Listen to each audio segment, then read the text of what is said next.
This episode of the Giant Bombcast is brought to you in part by Lisa, an innovative direct-to-consumer online mattress brand that is also socially conscious. For every 10 mattresses Lisa sells, they'll donate one to a shelter through their 110 program. Lisa mattresses have a universal adaptive feel, meaning it's designed for all types of sleepers, and now they've expanded their offerings to include the Lisa pillow, blanket, foundation, and frame.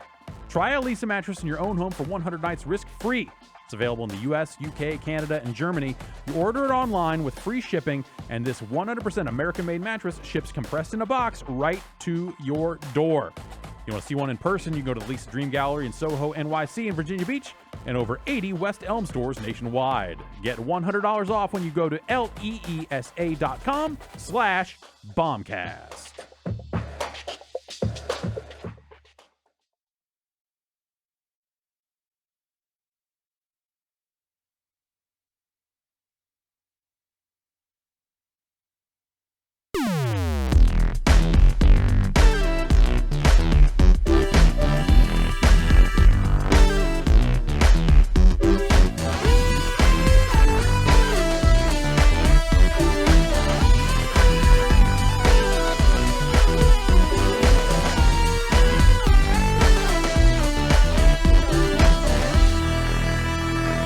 Hey, it is Tuesday, April the 10th, 2018. This is the Giant Bombcast. It's early April. 410, how about, buddy. How about those Yeah. taxes? Oh, yeah. Yeah. I did those. Taxes, yep. am I right? I Who? still need to do mine.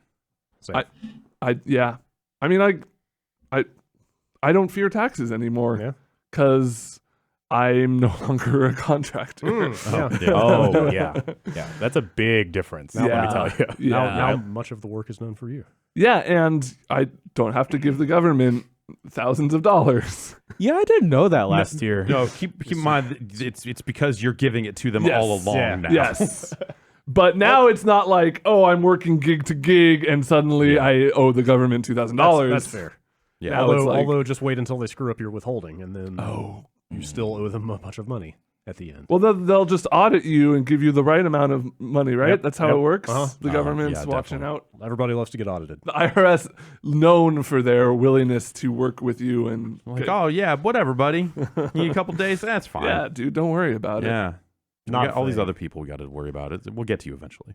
Check out this segue. Uh-huh. You couldn't have done your taxes because you were at PAX. That's this true. weekend. That's true. Jan, you also went to PAX. I was also there at PAX. Yeah. Yeah. How was Cool. We did some panels. the Penny Arcade Expo? No. They don't. No. Is it officially it is not officially that just anymore? PAX. Yeah. Okay, we were talking about that on UPF. We couldn't Yeah. remember if that was even a valid name anymore. No, they definitely at some point announced that, hey, this doesn't stand for that anymore. It's Okay. just PAX. Okay. Did that track along with the rise and fall of Penny Arcade's fortunes? No, not really. public it was, image? I think it was more. No, I Just a don't. just a branding thing. I think it was a branding thing because if you remember, like Penny Arcade does not own PAX. I know. That's I knew yeah. that, but I didn't know if they So- still use the name or not. I mean, Penny Arcade is still involved in the production of PAX and the Right. curation of Like PAX. those and- guys were still making appearances. Yeah, for, and like, they're years. like, you know, they're involved in panels and games, you know, like Yeah. what sort of stuff is showing up at PAX, but like they don't own the show. I think that's like a contract gig for them or something now. I don't know the specifics, but so at some point, yeah, if they're going to start, because now Reed the exhibition company that does own PAX also just bought Eurogamer and Right. Yeah. so that Eurogamer does shows like Rezzed and EGX and all this other stuff, which I think now is technically listed as like powered by PAX okay. as a weird sub-branding thing. Utilizing PAX technology. Yeah, PAX Tech, patented Okay. PAX Tech. Yeah. So yeah, welcome to our podcast. We're going to get into the nitty-gritty of the exhibition business. It's about time someone did. Time to launch our own. We've started we're pivoting the podcast into what really matters. Let's talk about $4 Coca-Colas. Okay, I think it could be 5. I think, you know, we could probably, you know, it's a captive audience. What are they going to do? Yeah. Are they going to go somewhere else because it's $1 more? No, they're not. No. What are they going to do? Not drink Coca-Cola? Exactly, not an option. Not an so option. make it $5. I mean, the Moscone Center is right down the street. Yeah, We're going to get all these Xbox 360s together. yeah, The cast of Ready Player One is going to show up. of course. Yeah, they're just all going to show up there and we go. and talk about what a great experience it was because they love games. Yep. I'm just a gamer, guys. So They're I going to hear. say that. That's we've They scripted love that for them. Atari. Yeah, we love the Atari. And spray tans. We love Grandma's Boy. Love it. Jan, how was We call Grandma's Boy Ready Player Zero, yes, honestly, because it's basically. kind of That's where it all started. yeah. This was your first PAX, right? Yeah. Yeah. I was actually outside of PAX West last year. Okay. When my boss at the time last minute said, and this is me in an Uber with a camera next to me, saying like, "Hey, Jana, we're not going to PAX anymore. Just go back on a plane." Did you have a pass? I had a pass. We were like, huh. and then he had told me, it's like, nah, you could've- could check out the show floor, but Yeah. we need you back. We need you back at HQ. Wow, man. So That's I looked at the line. It's like, wow, cool. okay. That's where that is. Yeah. And then I was half afraid that would happen again this year. But this time I held tight to Vinny the whole time. It's like, no, you're taking me in with you. But it was cool. It was great. Yeah. I saw the snow fall from the sky for the first time. Wow. Wait, ever? Yeah. Ever. Oh, wow. Yeah. Holy shit. Yeah, it's man, snow- forget PAX. Yeah. Snow. I was out getting lunch and It's fun. by the food trucks, and then this stuff started falling from the sky, and Yeah. then I got really scared. Wow. I thought it was ashes at first. I'm like, no, not again. Not again. Mhm. And then some fans of the site tapped me on the shoulder and asked me if I was okay. And then I had to ask them, like, hey, is this snow? Is that Is that what's going on? Yeah. it's not Fallout, right? Yeah. PAX Pompeii is really going to be. Pompeii powered by PAX.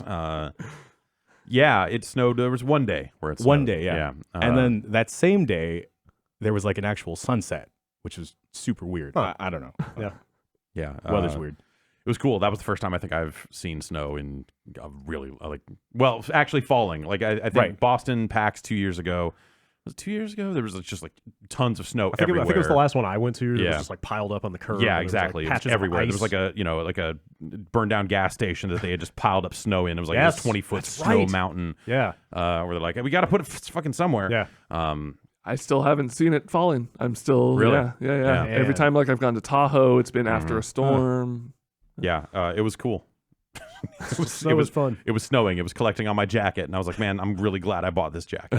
It was fucking cold. You looked quite warm over the weekend. Yeah, the jacket really was a lifesaver. Mhm. My wife was like, "We need to get you actual clothes for cold weather." I was like, "Yeah, that's probably smart."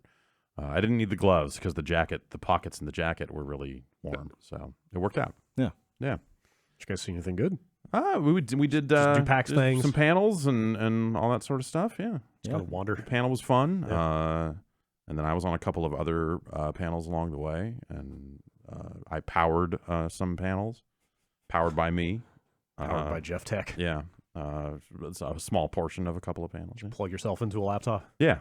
Huh. Yeah. It's like flip the cap of your thumb up, yeah, stick the just- USB in. Yeah, just Yeah. jab it in there. It's pretty like the RoboCop middle finger spike, but on a Okay. much smaller scale. Man, Yeah. data spikes. Yeah. Why aren't all data connectors Why aren't we? just Yeah, blades? like this. Replace lightning connectors on phones with just fucking big spikes. Yeah. Then your USB stick could be a switchblade. Exactly. You add might- like a self-defense element to your Right. tech. Yeah. Yeah. It's like, hey, fucking jack in at your own risk, good. motherfucker. Interface with like police mainframes and stab bad guys in the neck. Totally. I can stab people and deliver mugshots. Yeah. And confessions if necessary. This is the Assassin's Creed and Watch Dogs Dogs, crossover yeah. Okay. that we've been wanting for right. so long. It's just Okay. a fucking RoboCop game. Okay. I mean, Okay. that's also the RoboCop game I've always wanted. So this works out great. Yeah, steal data by stabbing people with your data needles. Oh man. Extract it. Stick the needle in, pull the data Would out. I'm a data vampire. would this be a far-flung future where humans have the ports? Oh, would, like- would it also yeah, be a so like Matrix five- crossover so they have fucking holes for your spike? The main antagonists are those albino twins that hang out Okay, at great. that Yeah. dude's house. Terrific. Yeah. Are the phones old? Yeah. Okay. And there's still phone booths for some reason. Great. Can I get a like switchblade phone? Like hit a button and Yeah. the receiver part pops. Whoosh. Look, man, the Matrix was designed to look like a specific era of Earth, so it had payphones for a reason. So, I mean, I'm sorry, I'm just not enlightened They enough. could still have that. That's not really, God. I always thought the idea of high tech digital shit going through a payphone was kind of awesome. Yeah. Yeah. I once hooked a laptop up to a payphone Okay. with an acoustic coupler, which is not as high tech as the Matrix. Were you? It's Is that getting your freak on? yeah, Okay. definitely. All right. It's, like, because old modems used to just take the phone and plug it into a thing, and then it used actual phone speakers and stuff to transmit the sound. And that's all You have to call the internet. Yeah, you call the internet, it makes the noise, and you go, okay, great, and you put it on the thing and push the button. It's turning sound into data. Yeah, I had a portable one of those that had a Velcro strap on it that you could strap to a payphone, and then hook a laptop up to it. You have to like line speakers up with like a mic and a it had speaker like suction on the cups. right. Yeah, exactly. Wow. And it would kind of extend and suction to the speaker on the receiver and the mic on the receiver. Because I was gonna say, like any kind of outside noise would screw it up. Yeah, if you were like put it up to your face and made fucking noises, if you shouted line noise into the phone, which is just you going line noise, then yeah, you would. It was a good way to post to BBSs because you would just hit that and then make it the noise, and then whatever came out on your screen, you just hit post, and it was fine.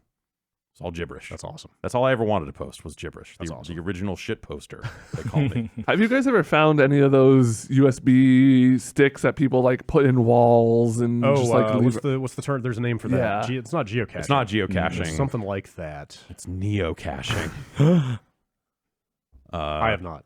I saw one. If it's not called neo-caching, it fucking should be, okay? That sounds dangerous. Yeah, I mean, I read an article about it a couple years ago, and it was just like, yeah, most of these are just gonna like fuck up anything you put on. Like it's like no shit. Don't like you wouldn't like lick something in the wild. Why would you? Yes, I will. Hook up your computer to it. Well, so at some point I got a little afraid of public USB ports on airplanes and all this other stuff, just because like the potential is there for nefarious shit. Airplane, I'd probably be okay with. Yeah. Let's say when you get in an Uber and the driver offers you a USB cable, right, and says, "Hey, you want to charge your phone?" Do I trust this computer? Right. Absolutely not. Nope. I think I'm good. Yeah. So I think if maybe I shouldn't say this publicly because I think it's an invention with some potential. All right, I'm going to throw away my $1 billion idea here. It's you were just getting ready to act on it. You had all the lawyers and patent people. Screw it. Writing about video games, that's the life for me. It's a USB. It's a end-to-end like female-to-female USB that's just a cleaner. or male-to-female, depending on that. Sure. The only pins that are hooked up are the send power.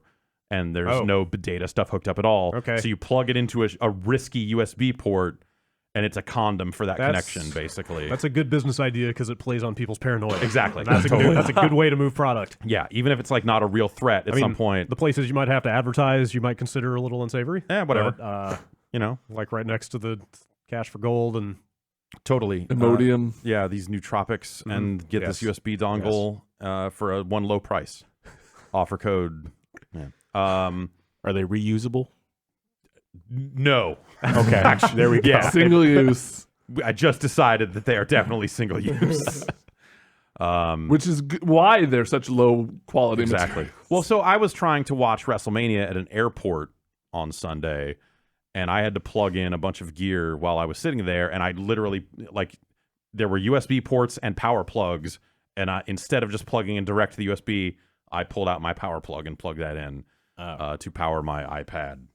So that's me, apparently. Apparently, I'm the one with the paranoia.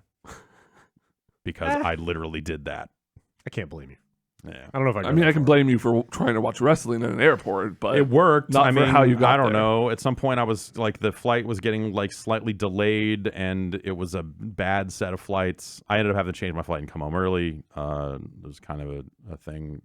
I had to change my flights, and then they were bad flights. So I was at the airport for too long, and at one point, I was just walking around with all my bags on me. And then also an iPad and headphones, just walking around watching the WrestleMania pre-show in the airport, like a sad man stumbling around. If you want to guarantee that nobody's going to talk to you at an airport. No one did. Yeah. No one's going to talk to me at an airport anyway. You think that, but then sometimes you run into your hellish ex-editor from your junior college newspaper who's randomly at an airport and wants to make small talk with you for 45 minutes. That's good. Just saying that's something that could happen, That could theoretically. happen. Yeah, maybe. Did you continue watching wrestling on the plane? No, the Wi-Fi was not. That was not good enough for me to do it. So then it became a case of I could get Wi-Fi and then look at the internet, but I've done this to myself. Anyone that I am following on anything is just going to be talking about the results of the wrestling thing. Yep.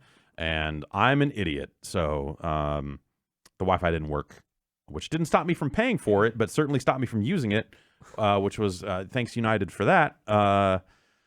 And so I watched a lot of wrestling yesterday so I got home at like 2 a.m. Monday morning and then woke up and was like, well, I'm going to lay low and hope that I'm not in the process of getting sick and catch up on email and do some other stuff. And also there will be 9 to 10 hours of wrestling on in the background. That's how long WrestleMania is? Well, no, because I had to get through WrestleMania, which was 7 hours, 6 hours. No, it was 2 hour pre-show. 2 hour pre-show, 4 hour main show. which I had watched the first hour of already. So I was pre-show able to skip past essential? that.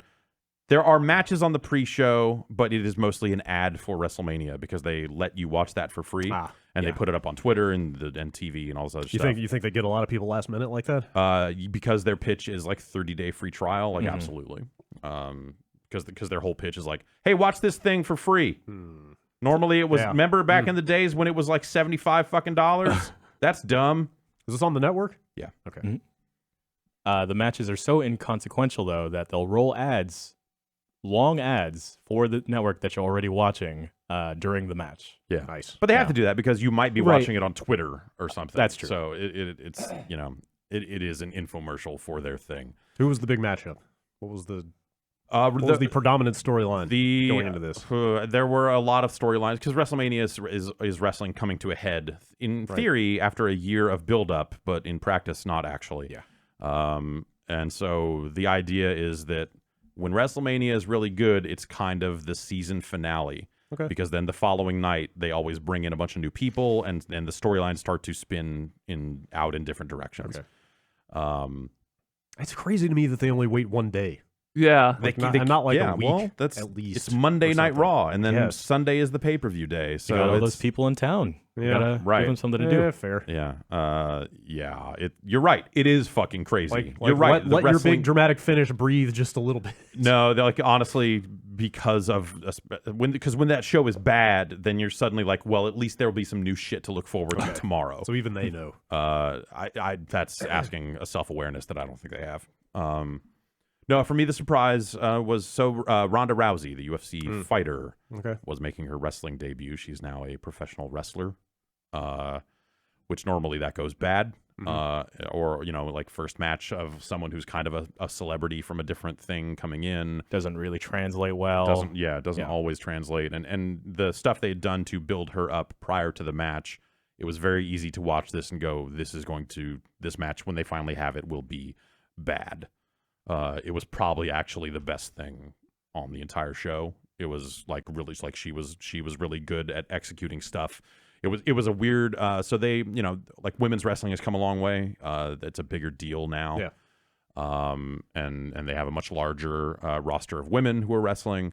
And so the interesting thing they did here that I think actually could paint them into a corner down the line is there was a lot of intergender violence, which they have gotten very far away from over the years. It used to be, back in the 90s 2000s, when it was like, yo, we're edgy. Then it was like 80-year-old women getting powerbombed through tables by the Dudleys and just like fucking wild shit all over the place. They got way away from that. Sponsors at some point were like, hey, what the fuck are you doing? We are selling action figures over here. And so wrestling as a whole has moved away from all types of shit. And so it was interesting to see like Triple H and Ronda Rousey getting into it a little bit. And like Kurt Angle and Stephanie McMahon kind of, involved in submission holds and stuff like that. You're like, man, this is... So then it becomes like, okay, well, now suddenly is that acceptable for the rest of the roster? Which the answer is fucking no, of course not. But it was a cool match. It was a really cool fucking match. The rest of the show, I think, was up till that point. That was like 2 hours in. Yeah, 1 2 hour hours in. That was 9 days in on WrestleMania. Yeah, 18 days left to go. Yeah, after the New Day, Usos and Bludgeon Brothers match kind of went downhill after that. Yeah, like And that was after Ronda, I think. Yeah, I think you're right. Yeah. And I don't even know that I necessarily loved that. There was some good stuff. There was some good stuff along the way. Yeah. Like good moments. Yeah. But I just feel like the match stuff, a lot of the matches were like weirdly too short for a show that was 1,000 hours long. And like went in weird directions. Like some of the storylines like made more sense if they would gone the other way. And then they pre-announced. There's a lot of weird wrestling business happening right now. So they Like actual contractual business. Yes. Okay. Yeah. So this was supposed to be the culmination. I mean, if you believe the theories and all the backstage stuff and take a lot of that stuff at face value, which is always subject to change. This was going to be the moment where they finally put the belt on Roman Reigns, and he's the biggest man in the world. Hasn't that been on the docket for like 3 years? Totally. Okay. Totally. Yeah. 100%. Like they've been wanting to do this for a while, but Yeah. the crowd Crowd has not been into it. So So this was like them kind of making it happen a little bit. Like they had finally found a storyline that worked, which was like they were going to cater directly to the quote unquote smart fans, which is maybe the worst name for them in a lot of cases, but what are you going to do? By having Roman Reigns go out there and talk about how, oh, Brock Lesnar doesn't care about this business. He's fucking crawling back to UFC when his fucking shit expires anyway. I'm here every day, which is like a very much a wrestling fan play of like they like the people that are there every day and not like when The Rock comes in for 1 week and leaves or whatever. And it started to work a little bit, but then they put that match at the end of a fucking 2,400-hour show when everyone was tired and didn't give a fuck. So the crowd by that point had forgotten that they actually maybe were okay with the idea of someone finally getting Brock Lesnar out of there. And then the match was not great. And then Brock Lesnar won. Which was like kind of interesting for like all of the stuff where you have like the head of UFC talking about, oh yeah, Dana, like Brock's coming back. We're doing all this other stuff. We're setting up stuff and all this, which at some point you have to do that because it had become such the obvious, like this is definitely going to happen this way that you have to do the opposite thing, just to give some suspense and, hey, maybe next time when the obvious thing looks like it's going to happen, you will be less certain it will because we did this thing. But all of that is in service of another show that they have booked in Saudi Arabia, called the Greatest Royal Rumble. Where someone the winner from all the Royal Rumbles come in one at a time. Hacksaw Jim Duggan's going to get it done. 100 wrestling greats. It's 50, which normally the Royal Rumble is 30. Okay. And so, but this is 50, so it's the greatest Royal Rumble. Parachute into more a ring. is automatic. Yeah, pretty much. And so they've done a multi-show deal with. What was this? Was this like it's like a Saudi prince or something, I right? think so, Like yeah. literally It's like almost like royal privately family, funded. to come in there and do shows. MBS is really shaking things up over there. Yeah, and so they then before the Monday night show even happened, they had already announced that there would be another Brock Lesnar Roman Reigns match in Saudi Arabia. Great. And Soon? and that Brock Lesnar, it's like a month away, or it's the end of April or something. It's April 27th. yeah, so that's like super fucking. I hope soon. Brock That's not Lesnar wins even- again. It's not even 3 that, weeks. I mean, that would be the fucking. So you look at this and go like, oh, they just delayed the thing because they're getting paid so much money to do the Saudi Arabia show. They want it to be the hugest deal. Right. I wouldn't even be surprised if somewhere in the contract for that show they were like, we want the titles to change hands. We want big shit to happen at this show that we're paying you for. And they were like, okay. So they then also announced that they signed Brock Lesnar to a new deal because they, at that point, even I don't think his contract is up, but maybe it was out of television appearances. So they had to extend him out or make a multi-year deal. We'll see how that goes just to get this stuff off. And presumably, which I would have said about WrestleMania, that will be the time when they have Roman Reigns win the thing, which works because the crowd in Saudi Arabia is probably not reading internet rumors and shit about wrestling all the time, which has not turned them into bitter, jaded fucks like the rest of us. So it will be a more receptive crowd for that victory, which would be a good moment for them to see, like, here's Roman Reigns and everyone is happy, right? You're happy, right? Which will never work, but whatever. Wrestling it's a weird mess. It always is, and that's fun. It's good to know that some things never change. A 10-year-old won right, yeah. a prestigious tag team championship yesterday with Braun Strowman. Who's a large man. That can't be a real name. No, that's That just- definitely his real That name. just got No, spit out of a wrestling name generator. Yeah, totally. Definitely. It's called, At this the point. generator is named Vince McMahon. Is he, He only, is he the he only knows one way. Yeah. mustachioed gentleman? Yes. Okay. Yeah. He's a large man that like pushed a truck over and a Yeah. bunch of Yeah. goofy dumb shit. I like that guy. Yeah, he's awesome. And like but the weird thing that happened is like they made him a good guy. Like normally the fucking angry dude who just breaks shit is like the monster huge beast guy that you're like, "Oh, everyone's scared of him." But now everyone's scared of him, but the crowd fucking loves him. So at some point they softened him a little bit. This is great for me as a large, scary guy who Totally wants the crowd to warm up to him a little bit. You know, this is Yeah. it's a turn for big guys everywhere. Exactly. A big boy season is back, as it back turns and out. better than ever. And so they did this thing where he came out like, so he single-handedly won a tournament to be able to challenge the tag team champions. And then they lawyered their way in. Well, you have to have a partner. And then clearly this dude is big enough that he does not need a partner. So they have him come out alone and go, "It's going to be one of you." And they go around the crowd and he picks this 10-year-old kid who I think was a son of a referee. Okay. Maybe. Sure. And then, he just stands there, doesn't get tagged into the match really for any He gets actual his, like, violence. moment. Exactly, yeah. But it was like this final step of like, here's this big dude with this little kid, and now the big dude is just like smiling. Yeah. And he's like still this violent dude, but like everyone loves him, and Yeah. they've just leaned into it and been like, and he loves kids, man. This is fucking great. Everyone loves this guy. He's great as long as he doesn't freak out. Just Yeah, like, don't get right. him mad. Yeah, it's just a and weird- it'll be okay. They kind of made him dumb a little bit during the mixed tag championship thing, where it's like, I just want to have fun, and everyone else get these hands. Yeah. But like no one watched that. So Yeah. open Facebook and watch a video. No, that's not how this works. So some of that stuff is really interesting, like watching them go through the paces of like, okay, here's how we get this guy to a point where he is selling t-shirts to kids. And like, honestly, I don't know if you would agree with this, Jan, but Braun Strowman should be the one in the Roman Reigns spot at this point. Oh, totally. I was going to say, like, Yeah. I could tell. That sounds like Yeah. that's where this should go. It's like he's very likable. I think he's doing really well at the I'm a good guy stuff. Yeah. And they're balancing it really well with like he's still super tough and scary. He's definitely improved since he debuted as a Wyatt family member. Right. Yeah. Yeah. Like drastically, he's Yeah. picked up on wrestling and like the psychology of it, I guess. Yeah. He's been really fun to watch.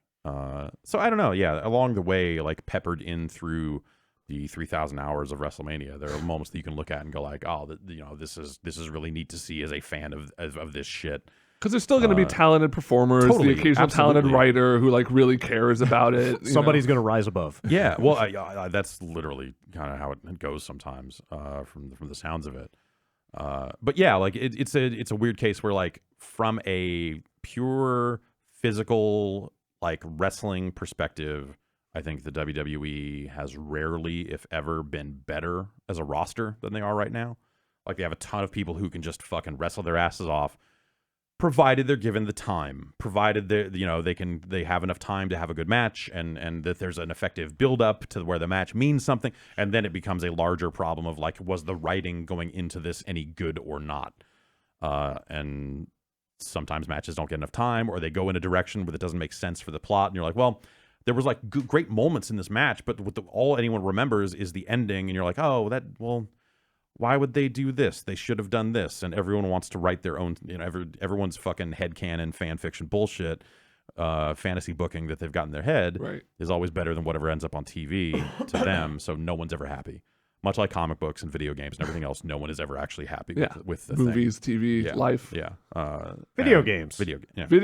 Actually. Did you say video games? Are you ever happy with video games? I haven't heard that name in you- 40 years. It's just been nothing but WrestleMania Yeah. since 1972. That's right.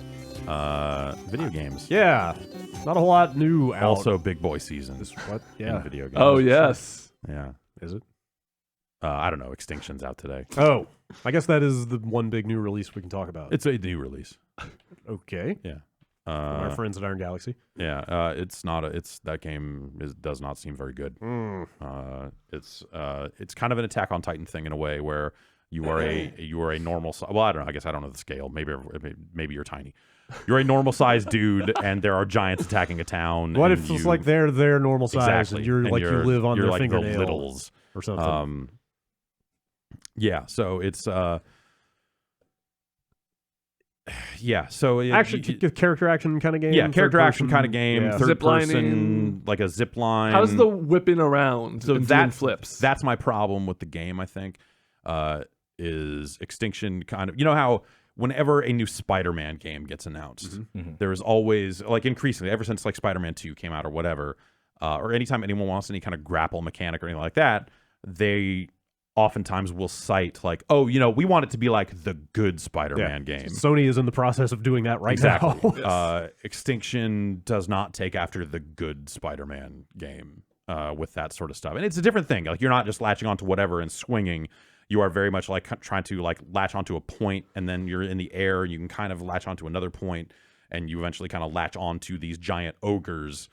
Is the objective to like get to weak points on them? And stuff? Yeah. Well, when dealing with them climb up specifically, them. the objectives are a little more nebulous. It's like finish this level in 6 minutes, like 3 objectives per level. To take them down, you're like swinging around to get to specific body parts. It never feels right, and the game kind of tries to mitigate that by having it go into slow motion for a little bit when you hold it down, which gives you time to hold it down, aim where you want to go, and let off, which never quite feels right. And then you also have another move that is exactly like that, but instead of just traversal, it's an attack.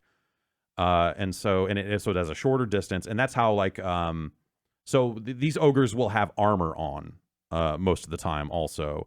So it'll be like you'll have to attack the gigantic lock on the armor to bust the armor off.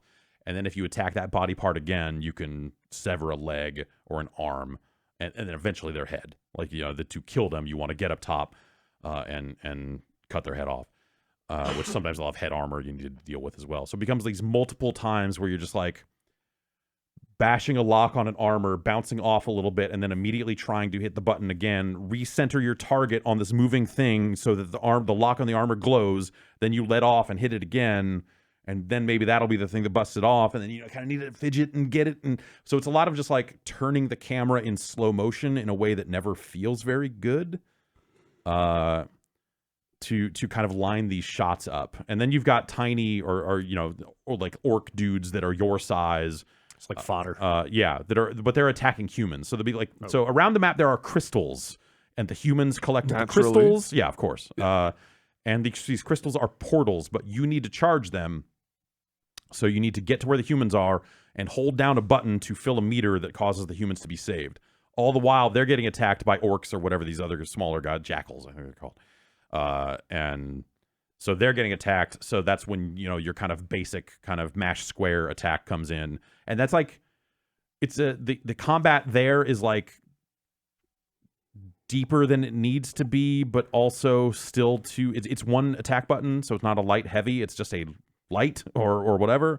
So as you kind of level up the tech tree, it's like stuff like square, hold square, square, square, square, square, square, square, square, hold square, square, square, square.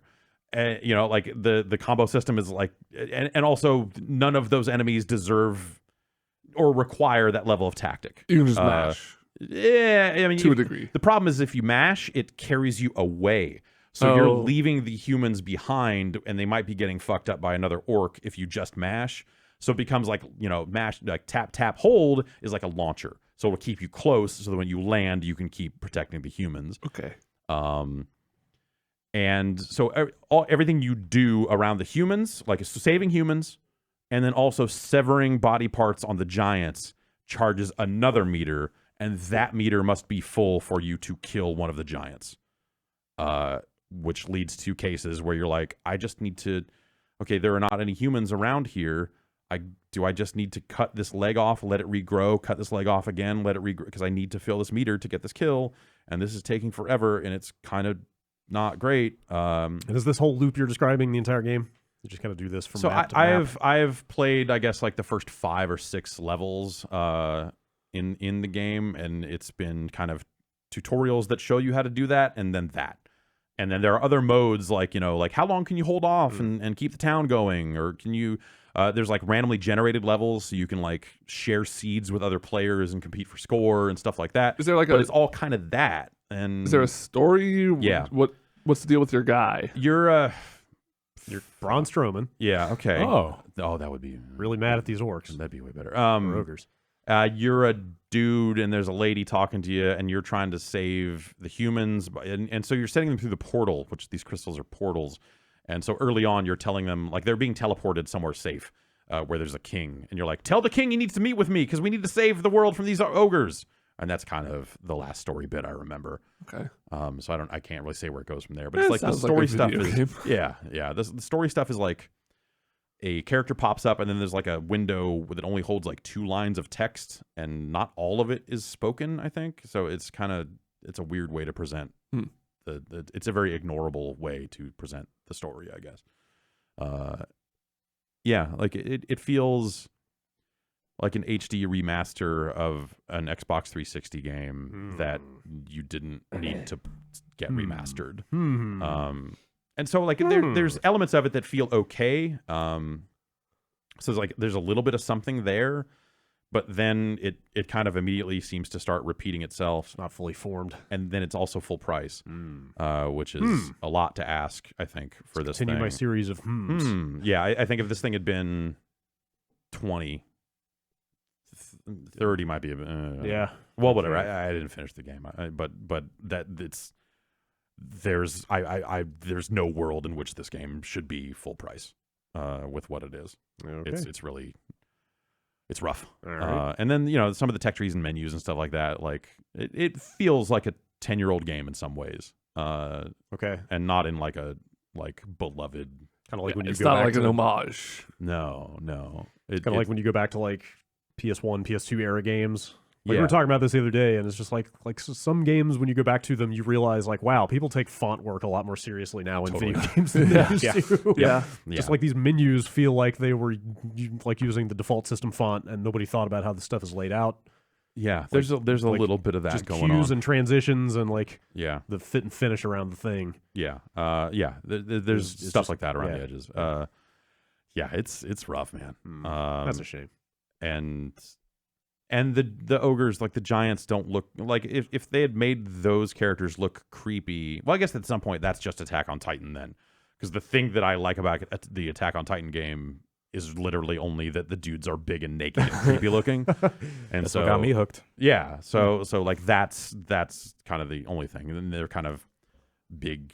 It's a very colorful game. Yeah, it looked pretty cartoonish Yeah, from what I yeah, saw. it definitely has like a cartoony vibe. Yeah, to this is both a the shame. art and the pop-ups and just like the in-world stuff. Yeah. Like it looked cool at E3 last year, but Yeah. it also looked very skeletal.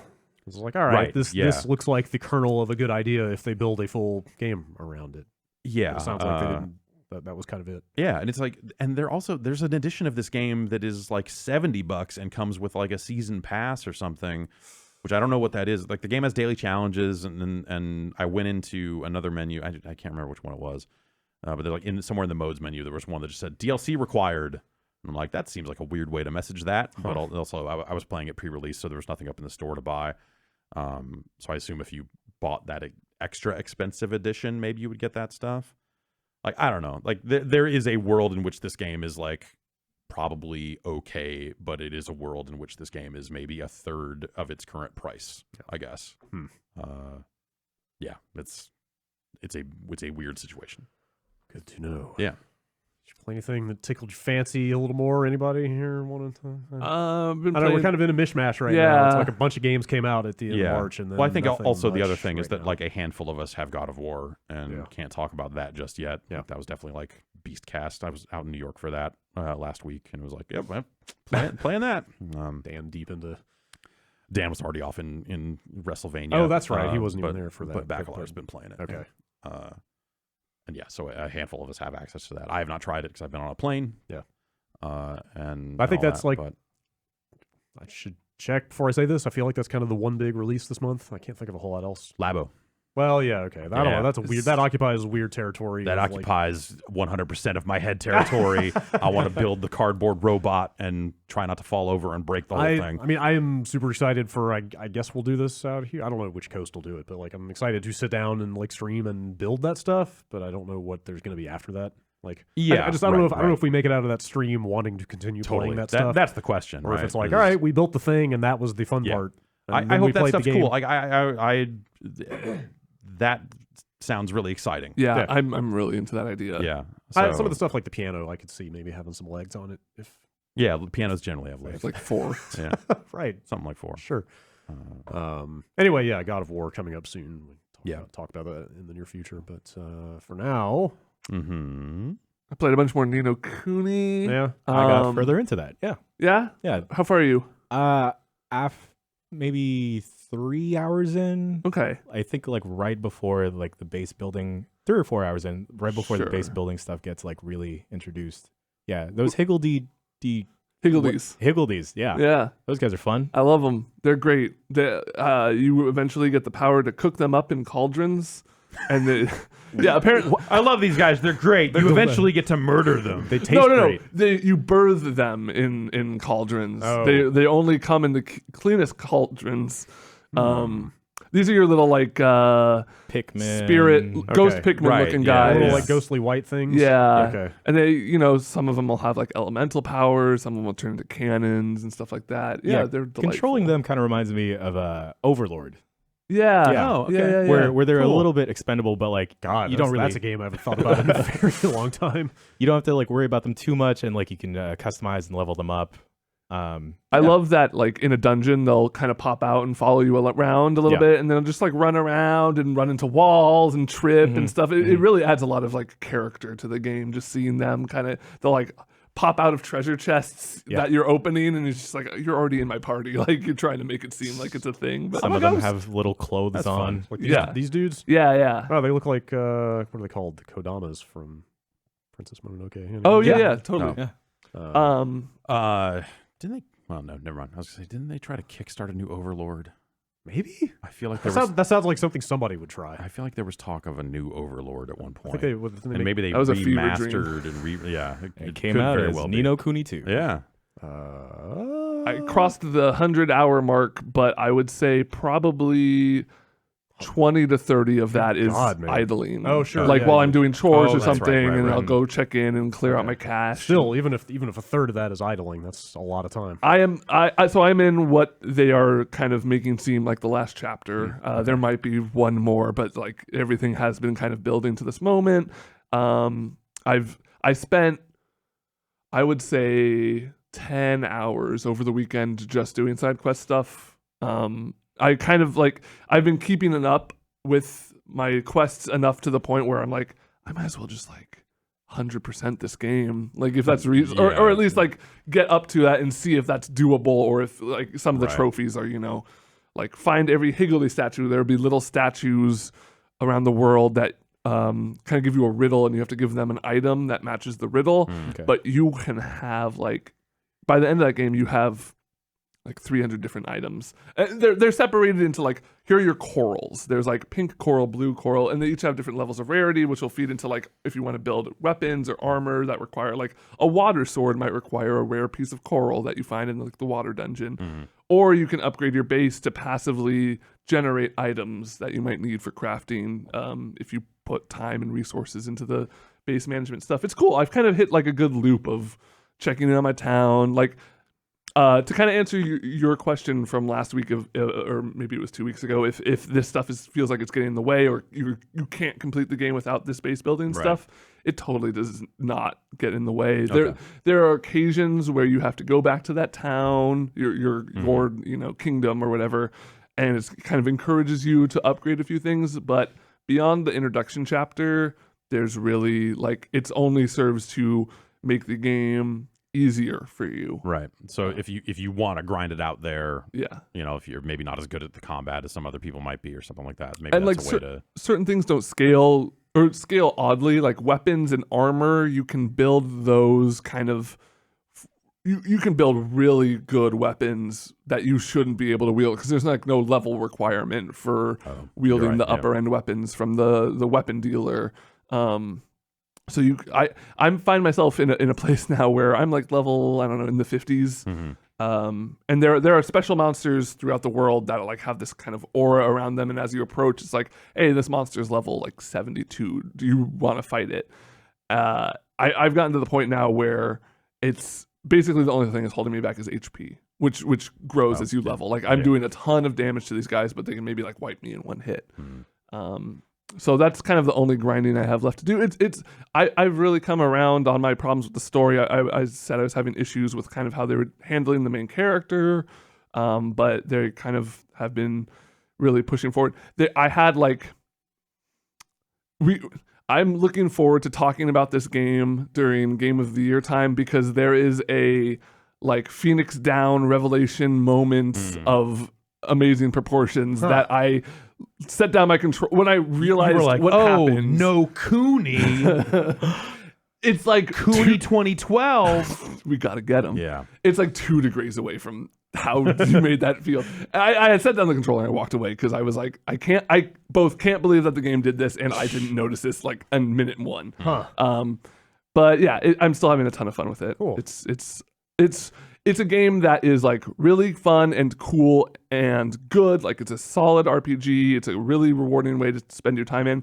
It's just if they had made a few little tweaks, like maybe done a little bit more with the story, maybe made the building stuff a little more intuitive. Like there's some kind of menu things you have to fight against when you're going through and leveling up all your characters. You just have to go down a list and hit start on every character, just level them up.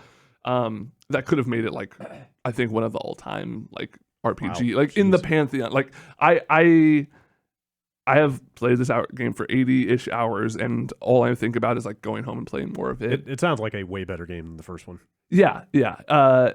Like I said, I haven't played that first one, but everyone I've talked to who've played both much prefer the second one. Cool. Yeah, so far from what I've experienced, definitely. Yeah. The first one, it's a lot of menus and it's all turn-based, so the action in this and the characters are, I love the kid. Yeah, Evan? Yeah. Evan, yeah. Yeah. Child King. Yeah, he's good. He feels, he's probably the most realized character in that game, and he feels like he's complicated. You know, it's not, it's basically his kingdom gets ousted. His kingdom is one where rat and mice people and cat people live together, but it's kind of like the king has always been a cat person, and the most trusted advisor was a rat person who overthrows the king. This is the beginning of the game. This is the setup for why he's ostracized. And kind of the game has him dealing with, like, immediately it's like, oh, these rat people are evil. Like, we have to take revenge on them and get our kingdom back. But then you kind of, like, start to realize, oh, these are, like, second, third-class citizens who finally now have a position of power. And, like, spoiler alert, you eventually like revisit the kingdom for part of the game. Like that's obviously like the whole point is you're trying to reclaim your kingdom. Of course. Yeah. You start talking to like these rat people who are like, yeah, my like life is great now. I used to live in the slums and now like I have my own business, and like, it's kind of like reconciling with that. And he's really growing on me as a character. I do like him quite a bit. This game sounds fascinating. It's really cool. It's got some like really like, one of the worlds is like a tech kingdom. Like they've cast out magic and are all in on tech, but it's like a company, and you have to deal, like the workers want to unionize, like, and so you're in there trying to deal with that. Like this game tackles a lot of really interesting subjects. Like kind of the crux of the game is you're disarming weapons of mass destruction, which are these kingmakers. These are these beasts that are tied to kings that are like huge dragons and stuff. It's a really interesting game that has a lot to say, and then it's cast on this backdrop of like this really cutesy Studio Ghibli world. The first game, wasn't the first game just about like you trying to rescue your mom or save your mom? Yeah. Like that was basically the entire like thrust of the game was just like kid's mom dies and you go on a quest to resurrect her. Yeah, and then the opening hour of No Kuni II with what happens, it's like, this is not the same at all. That sounds way more interesting. Yeah. That's cool. Yeah. Not much else. I dipped back into Vermintide because they did a huge overhaul on what they called making the game easier. And that is not only just making the game overall easier, but making each tier of play, there's 4 tiers. Yeah. Making each tier easier and more rewarding for like what character level you are. Like they're giving better rewards for lower tiered characters, which is great because if you like, let's say me and 2 friends who are all max level wanted to bring in our 4th friend who didn't really know the game, we would just be wasting our time. We'd have to like go in and play different characters or something just to make it worthwhile. But now people in a party can get like way higher loot if you're, even if you're with somebody lower. They made the combat a little less mashy, a little more tactical. I really like the changes that they've implemented. That sounds like a big change to make so soon after release. Yeah, they seem to be really. This is like their 3rd balance patch. The first 2 were pretty minor, just like small tweaks to numbers on like abilities and stuff. Yeah. This is their first like big one for sure. And it's cool too because they kind of foreshadowed this patch and they kind of were running a beta of some of these things, and people did not like the changes they were making, and they just completely came back with a whole new set of stuff that people seem to be really interested in. And I dipped in, and it's fun. It's a lot harder now on the hardest difficulty in a way that like it's less of like, oh, I need to make sure I have a competent team with me, otherwise we're not going to be able to beat this. Now it's more like I need to make sure I'm on point, and if I'm on point and everyone else is doing like a little bit okay, we're going to progress. It feels like it's given more urgency into like player control rather than hoping you queue up with some high level smart people. Yeah, that's cool. Wow. That might be. I still have installed. That might be the thing that actually gets me to give it a go. Yeah, I also haven't installed and have never launched it. I don't know. I feel like the people with whom we chat and play games were hot on it for like a weekend, and then I haven't seen anybody talk about it since. So I figured I missed the boat. And I've definitely felt like, oh well, I'm gonna be the person that is not on his shit, and I don't want to fuck up other strangers' games. And also just being lower level and stuff. Like, I wondered if the ship had sailed on this game, but maybe not. Maybe not. I'd be interested to see how it is if either of you jumped in. I'd like to hear how it is coming in as a new player. And matching with randoms, so in your experience, has been they've been super helpful. I've literally only had one game where somebody was being an asshole, and we vote kicked him. Nice. The system works. Yeah. Huh. That's cool. I've been spending a lot more time in Far Cry than I thought I would. Yeah. Like, I felt like the buzz was like mildly negative or at least tepid coming out of that release for the most part. But like, I don't know. I'm having a lot of fun with it mostly. Mm-hmm.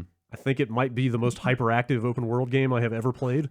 The game has no chill at all. Oh yeah. Like, I swear to God, like, you can't go more than 20 seconds without somebody else rolling up on you. There's definitely like as you escalate a region. Maybe too, that's what it is. It's when you hit the first level point in a region. So I'm like past, the roads are just like full of trucks of dudes. and like now I'm past. So I'm still in the first area, but I'm past the second pip on that rebellion meter. So you've got the planes. So there are fucking planes showing up constantly. But it's like, even beyond that, like, just taking an outpost and there's like 3 guys shooting at me and I'm all good, but then the fucking cougar comes up out of nowhere and like starts eating me. The cougar out of nowhere thing seems like I wonder if that's like a thing that they just straight up force. That's, like, it's biased in favor of that happening. It's biased in favor of cougar running up and starting some shit. Okay. But for me, it was I've always seen some cougar clips. Yeah, it was all. The first one I got was. I found it's a gun shop, but it's really, he's a fisherman. Yeah. So it's like a place for you to buy fishing poles and other stuff to engage with the fishing stuff. And this happened to me multiple times, specifically with fishing dudes. Walking up, talking to them, starting to refill my ammo or whatever, and then a cougar jumps them. Wait, like not even in combat? Yeah. Huh. Like a cougar runs up and jumps them as I'm like hearing their dialogue. Jumps them, not you? Yeah. Because I had the perk that makes it avoid me, so I never got jumped by cougars. That was like one of the first perks I got. I bought that immediately after this incident. Yeah, and so it just becomes cougars running up and just jumping on random people, whether it's like your fucking AI guys or shopkeepers or whatever. You're like, what the fuck is this? It's like, yeah, really strange. It's a weird thing. Like, just like, it really walks this line between like this kind of lovable amount of jank and just going too far with it, where it's just fucking up your day. Like, yeah, you put time, like I said, you put time into outposts or missions or whatever you're doing, and it's like a lot of crazy stuff is happening, and I'm just barely keeping it together. But then it all spins apart. Because one too many things showed up in the scenario, like a plane came out of nowhere or an animal showed up or something happened. I'd be curious to see. I mean, I'm probably not going to do it because I'd have to like start a new game at this point. But the amount of stuff I encountered launch week around like the systems not interacting together very well, where like, okay, so like you have planes overhead all the time. I ran into multiple situations where I was stealthily taking over an outpost while planes are shooting at me. Yeah. And that didn't break stealth. It did not alert the interesting. And stuff like where for me it was like the way silencers seem useless, where like you would shoot someone at an outpost that was not near anyone else, but still everyone else in the outpost would be like, something happened, and they would start moving around.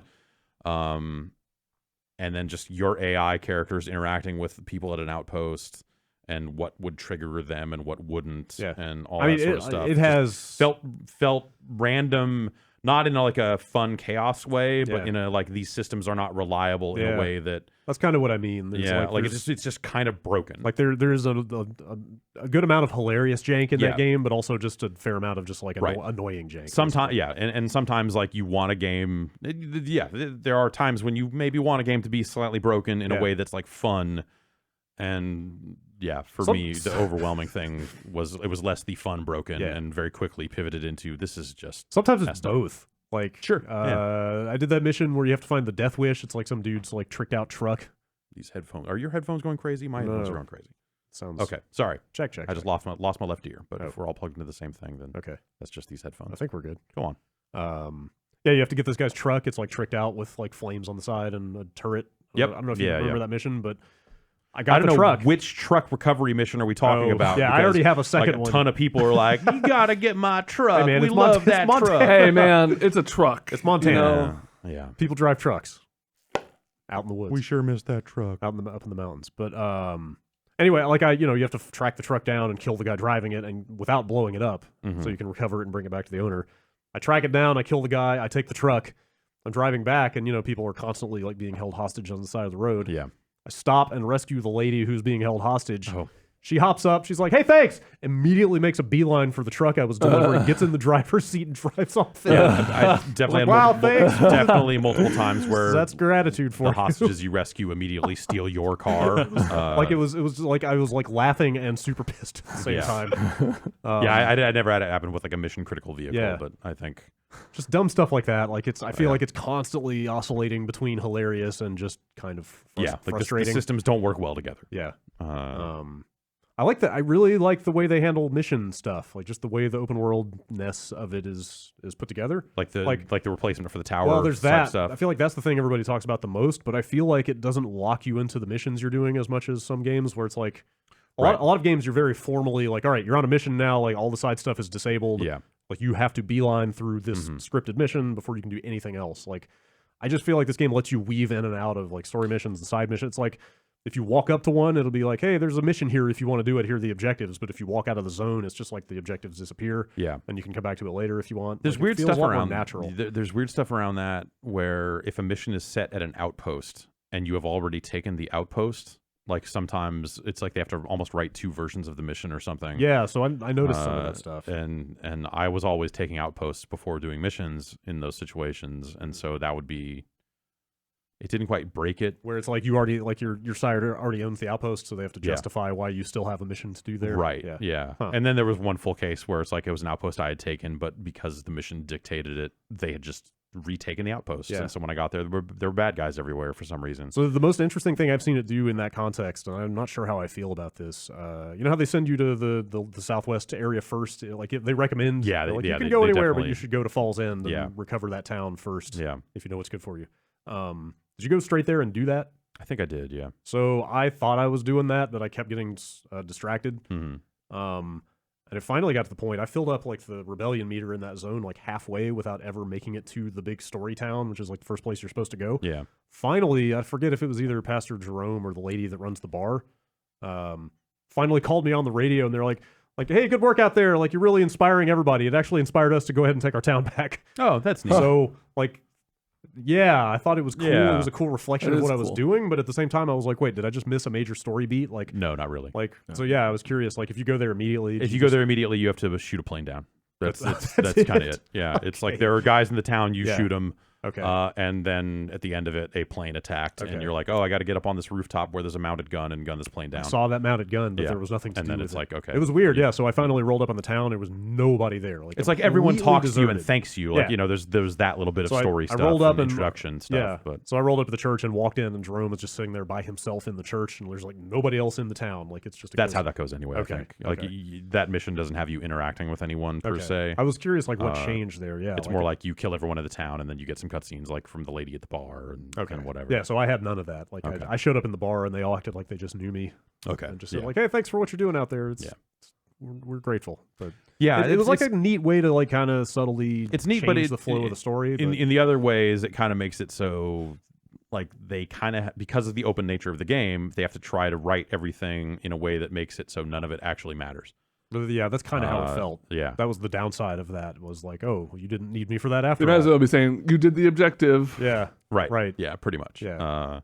And so they you know, each time you kind of clear out one of the areas, you get like a cutscene with the main bad guy, and it seems like is that one of the abduction scenes, like kidnapping? Because I had one of those happen already, and I heard they keep happening. They keep happening. Like that is like the most in a game that overuses a lot of stuff. Like that is maybe the worst because one. it happened once, and I was like, that's kind of a neat like what happens if you haven't played it is that like a bunch of cultists, like, is it right after you hit like the first upgrade level each upgrade level is associated with a kidnapping, right? So like every basically. time, oh great, well, I mean, I guess another one is about to happen then. Like every time you hit a like milestone in your causing shit meter, like 10 guys show up and shoot you with bliss bullets. A bliss bullet. The most contrived fucking, like, it's the drug that turns everybody into zombies. Yeah. Also makes you hallucinate, and I don't know, knocks you out enough so Right. we can take you. And then a forced long cutscene happens where the guy like talks about how much at you. sin you got in you. Like, Yeah. we got to wash the sin off of you. You're such a sinner. And then you have to escape.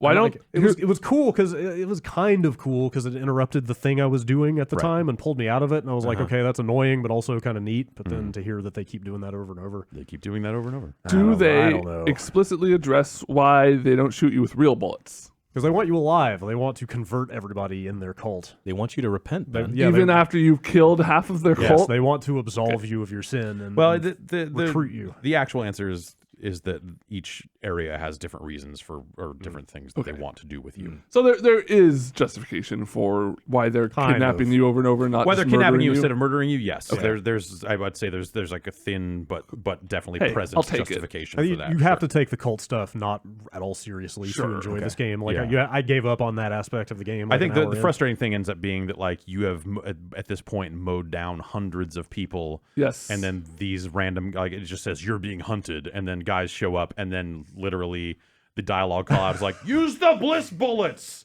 and it's then like- you get shot, and then everything gets druggy, and you pass out. So like the and rank and it's- file of the cult didn't get the memo that they're Right. not supposed to kill you. Yeah. So most everybody's trying to kill you What the except for fuck these is guys. that? Like, it's just crazy. Yeah, it's ridiculous. There are ridiculous things about it, and it's kind of a bummer that they didn't take that part of the game more seriously. But like the dumb, janky, open worldy aspect of it, I think is really pretty interesting and well done. I think for the most part. I think that's the thing with me in this game is like there are elements of it, and like I've really liked Far Cry games in the past, and I think that this was a unique opportunity for them to really take the story more seriously. Like they definitely like painted a picture that that could have used that I think would have benefited from like a more interesting and deeper story. And then if they'd cleaned up, and they'll get there on the gameplay end, right? They'll they've probably already patched out some of the stuff that I ran into with just the like, oh, this NPC won't activate and this mission is fucked now. Yeah. Like that stuff. Clearly they'll address that sort of stuff. But like, with the way they tell their story, and the way that they lean on the same tricks over and over again over the course of that story is the stuff that's just like, oh man, this is, it's hard to swallow as I was going to say, I mean, it's the fifth, it's weird. It's Far Cry 5. It is not the fifth Far Cry game, but it is still somehow the fifth Far Cry game of the modern era. Sure. If you look at 3 as what we know of now as Far Cry, because 1 was obviously its own thing. 2 is a whole different story. So it was like a weird experiment. that I don't want to get into on this podcast. They're always watching. Yeah. Three yeah. is where they turned 2 into a video game. Right. Like, is basically what they did. 3 is where they're like, they gave it a bunch turns of out malaria mission is not types. fun. Let's do this. Well, yeah. Plus, whatever. They just made a bunch of checkboxes for you to Yeah. and upgrade points and stuff. And yeah, so it's like the sort of thing where like they should. My take is that they should be better at this by now than they are, Yeah. both from a storytelling perspective and from like a gameplay jank perspective. Yeah, sure, okay, yeah, but this I do sort of stuff. I do like that they're trying stuff on the mechanical end on Yeah. the way that the stuff is. Oh arranged. yeah, like the stuff that it's the fact that every prepper stash I do is totally different from every other one, and that I was ends like, up being that's the best awesome. part of the game. Like That's they super end up cool. hitting on these little. It's subtle stuff like that of just like, hey, this prepper stash stuff is actually a lot of fun. Yeah. It's not that they replaced the towers. It's that they found a better way that I think all open world games should probably look at to just reveal content to players, to fill in that map. That isn't just stand here and look around. Even fucking Mad Max had that shit. Assassin's Creed, for years. They found a better system for that, and then I think they also found a worse system for player upgrades and all that sort of stuff too. Yeah. Like it's It they seems tried some flatter. stuff and It's kind of not interesting. And also, I think you may have said this, and we may be repeating some stuff from a couple weeks ago when Sure. it was out, but like, is there only one of each type of gun in an entire region? Because I feel like that's like there's one assault rifle, one shotgun, one pistol. Oh, you mean like that gets dropped by enemies? Just by enemies. And maybe do I need to go buy Yeah. stuff from a store to find something new? No, you need to buy something from a store, and then you can just get it anytime you go back to the I store. mean, are there other guns in the? I've never been like I never bought anything because. Yes, Okay. there are. Oh, there are. Okay. Yeah, that is how you get weapons is buy them. Okay. There's a assumed- couple of things you will like find early on, but once you found the kind of one of each type of weapon, the rest of them are you purchase in the store, and then you buy scopes and silencers and all that other stuff for I them. should go That's spend all some money attachments. then. Yeah. Okay. Yeah. The money is for guns in that game. Okay. Because I don't think that's ever really been the case in those games before. Yeah, I it's felt like you can just kinda kind of found find a most lot everything. of stuff. Yeah, Yeah. definitely, Okay. and it's definitely less like that. That's for good to sure. know. Okay. All right. But the ammo's generic, so like rifle Yeah, ammo is just yeah. rifle ammo. Okay. So no matter what rifle you have, you'll still pick up ammo from those guys when you Cool. kill them. Okay. Yeah, I figure I will finish this game slowly but surely. I mean, there's a lot of content in there, but I'm having a lot of fun with it as much as it's got some issues. Any other games? Anybody? Shall we take a break? Let's take a break. Let's take a break and come back with some news. All right. Clear. I lost left speaker over here.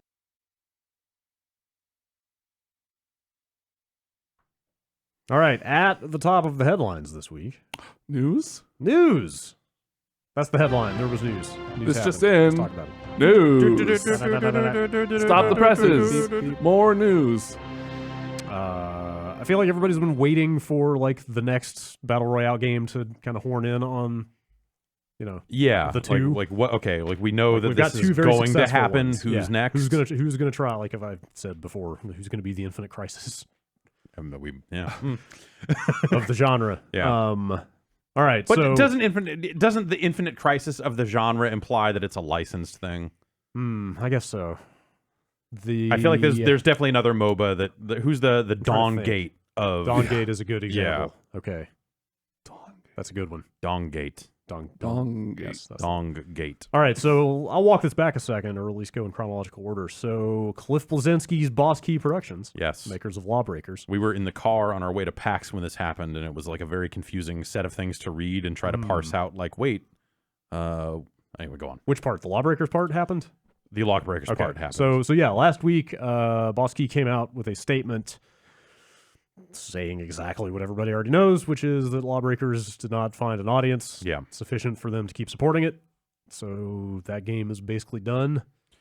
They're leaving the servers up. And they kind of implied that they're going to make it free to play, but then they said like, hey, it takes resources to convert a game to free to play. It's not going to happen immediately. Yeah, I mean, look how long it take Pund. Yeah. But then yesterday it turned out that that's because they are working on a different free-to-play game, which is a battle royale game, which is out in early access now, as of this morning. It's called Radical Heights. Yeah, I would really stress the early on that one. Yeah, that I played it a little bit, but they launched at like 9 this morning or something, and I managed to get some time in. Yeah, I got 2 games in. Okay, I hadn't talked to you about it yet, but yeah, my first impression was so. This sounds mean, but they said in their announcement for this thing that it's 5 months worth of work. Okay. It feels like it. Yeah, Like, I believe that 100%. It's playable. Like, to be fair, like I got 2 kills my first match. Like it works, but it feels real rough.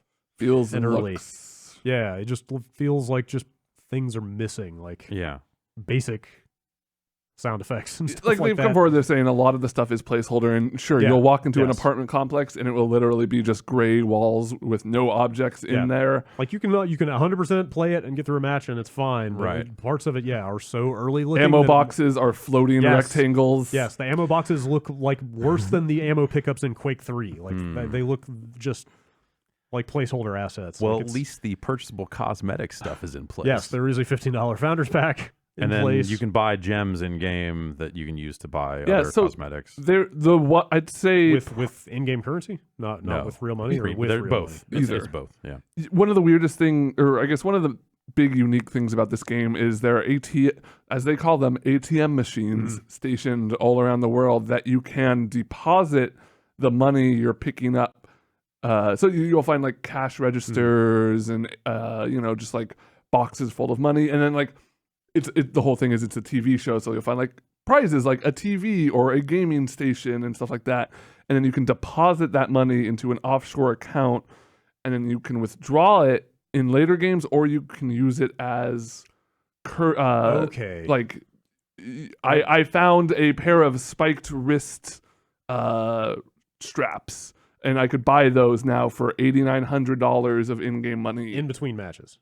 Yes. Okay, I didn't realize you could use that on cosmetics. That's kind of cool. Yeah. Because the other use is you can just bank that money, and like as soon as a match starts, you can run to the nearest vending machine. Right. And just buy good weapons. Buy a good gun. So you can use it in game to get good guns. There's a lot of vending machines, and it seems like opportunities to spend money on like armor and stuff like that. Yeah. Or you can save it if you deposit it. I think if you die in the match, you probably lose whatever's on you. And it takes time. You can only, from what I saw, you can only deposit money in the $100 increments. Yes. And you have to like hold it down and wait for a thing to fill. Yeah, so it's a risky thing. And like a tier 4 sniper rifle will be $3,100. Okay. I think I finished my first match with like $500, so that's not cheap. There's that, and then also there's a premium currency of gems or something. So like that same Spike Knuckles would be like 50 gems of premium money, or 8,000 or whatever, 8,000. Is that what it was? Yeah, it was around 8,000.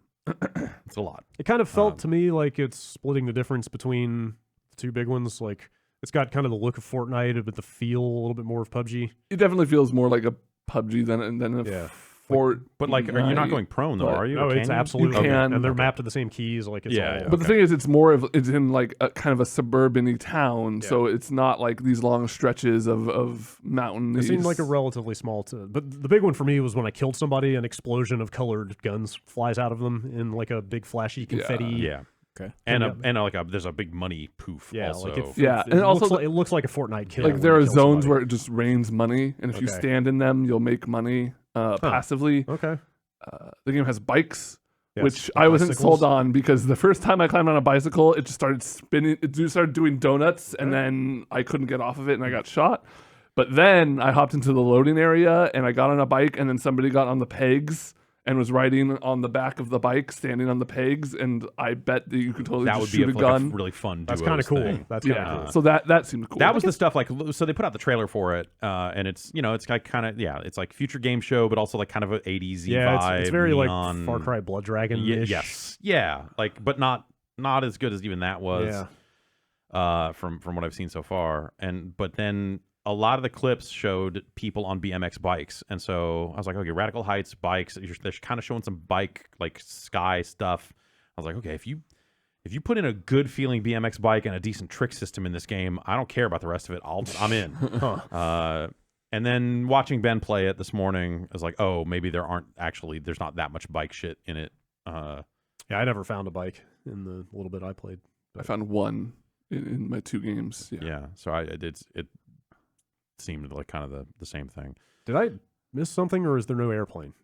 Yeah, no, you just spawn in the air. When you spawn, you were falling. And you don't parachute either. You hit the ground and you get a up. parachute. Yeah. You just It was land. I panicked. Yeah, I was like hammering every key I could find. I was like, I'm gonna die.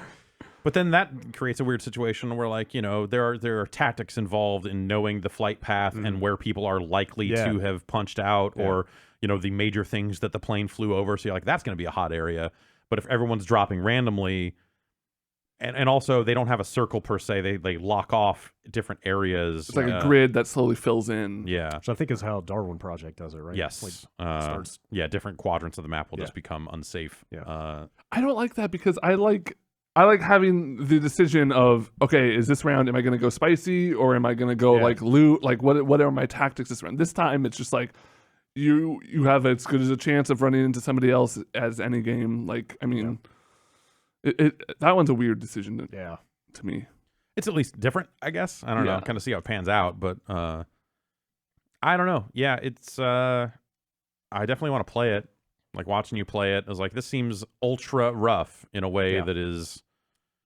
It just looks and sounds very early. Like, it plays fine. It controls fine. Like, it's early in a way that, like, you wonder if this is, like, a really bad first impression for the game to make with players. Because it's free, you know, whatever, you just grab it. But, like, is this going to be a thing that's going to keep people playing it? Like, at some point, you're like, well, you know, H1Z1 is free also and has had years of development time and is way further along. And, you know, if you're going to play a free battle royale game on PC and you don't want to play Fortnite, you don't want to play Fortnite, and you refuse to install the Epic launcher, I guess. I don't, you know, like what is, you know, then you've got options already. So I think it's a really uphill battle, and I guess I'm just surprised that they went from Lawbreaker's announcement to this being out so fast. Yeah.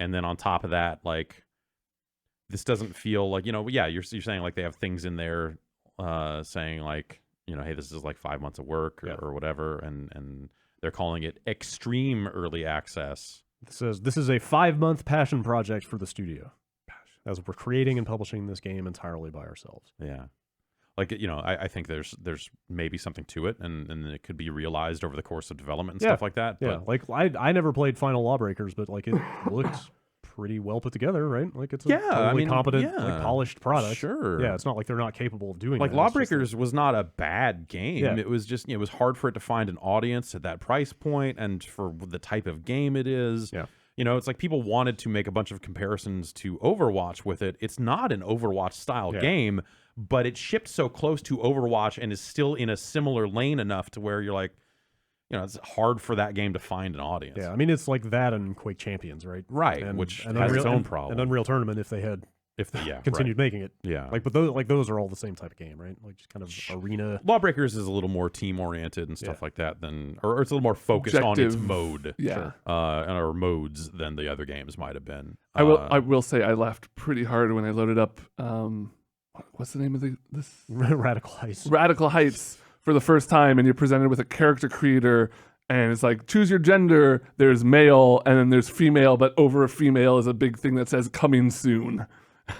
Just like 2 heads, you know, not a lot of... Like, 3 hairs. Very bare bones. Real limited character Not that, like, you need options. that stuff to launch or whatever, but like it's like... Why have it? I mean, it probably benefits them to say, hey, we know that, and this stuff is coming soon, rather than to field the questions. After my first match, I had enough stuff to make my guy look like Rambo, so I guess that was kind of cool. Right. Like, I don't know. There's maybe something there. Yeah. But it's a ways off, I think. Yeah, yes. I think like, I am always there for a future-y game show, Smash TV style thing, if they lean into that the right way. It seemed like I didn't see a ton of this, but I think they spawn things into the match, like there's a prize wheel that you might run into. Yeah, I found there's a prize wheel. There's also like a let's make a deal door that will open up. Okay. But you have to stand in front of the door while a meter fills. So it's like this risk-reward of like, stand here, this will open and you will get something, but... you might get fucking gunned down. It seems like a good venue for them to try some weird stuff that people haven't done in the genre yet.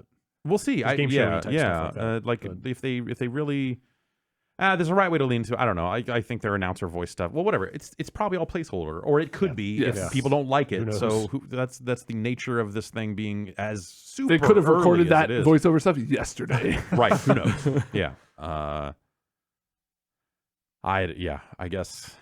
it's like it's one of those things where it's like, yeah, it's a passion project, as they say, but also like it feels like a very cynical thing. Hey, we're passionate about making the thing everybody likes right now. We're passionate about getting paid. We're passionate about this 5-month thing where we were very sure to put in the premium currency and all this other stuff. Like, even though the game is hyper early, in a way where you're like, who knows if this is even going to take off? Like, what are you going to put money into? At least when games launch, not that, well, whatever, this is not any better. I was going to say, when games launch at a paid point and go free, there's at least some process of like, here's some bonus shit.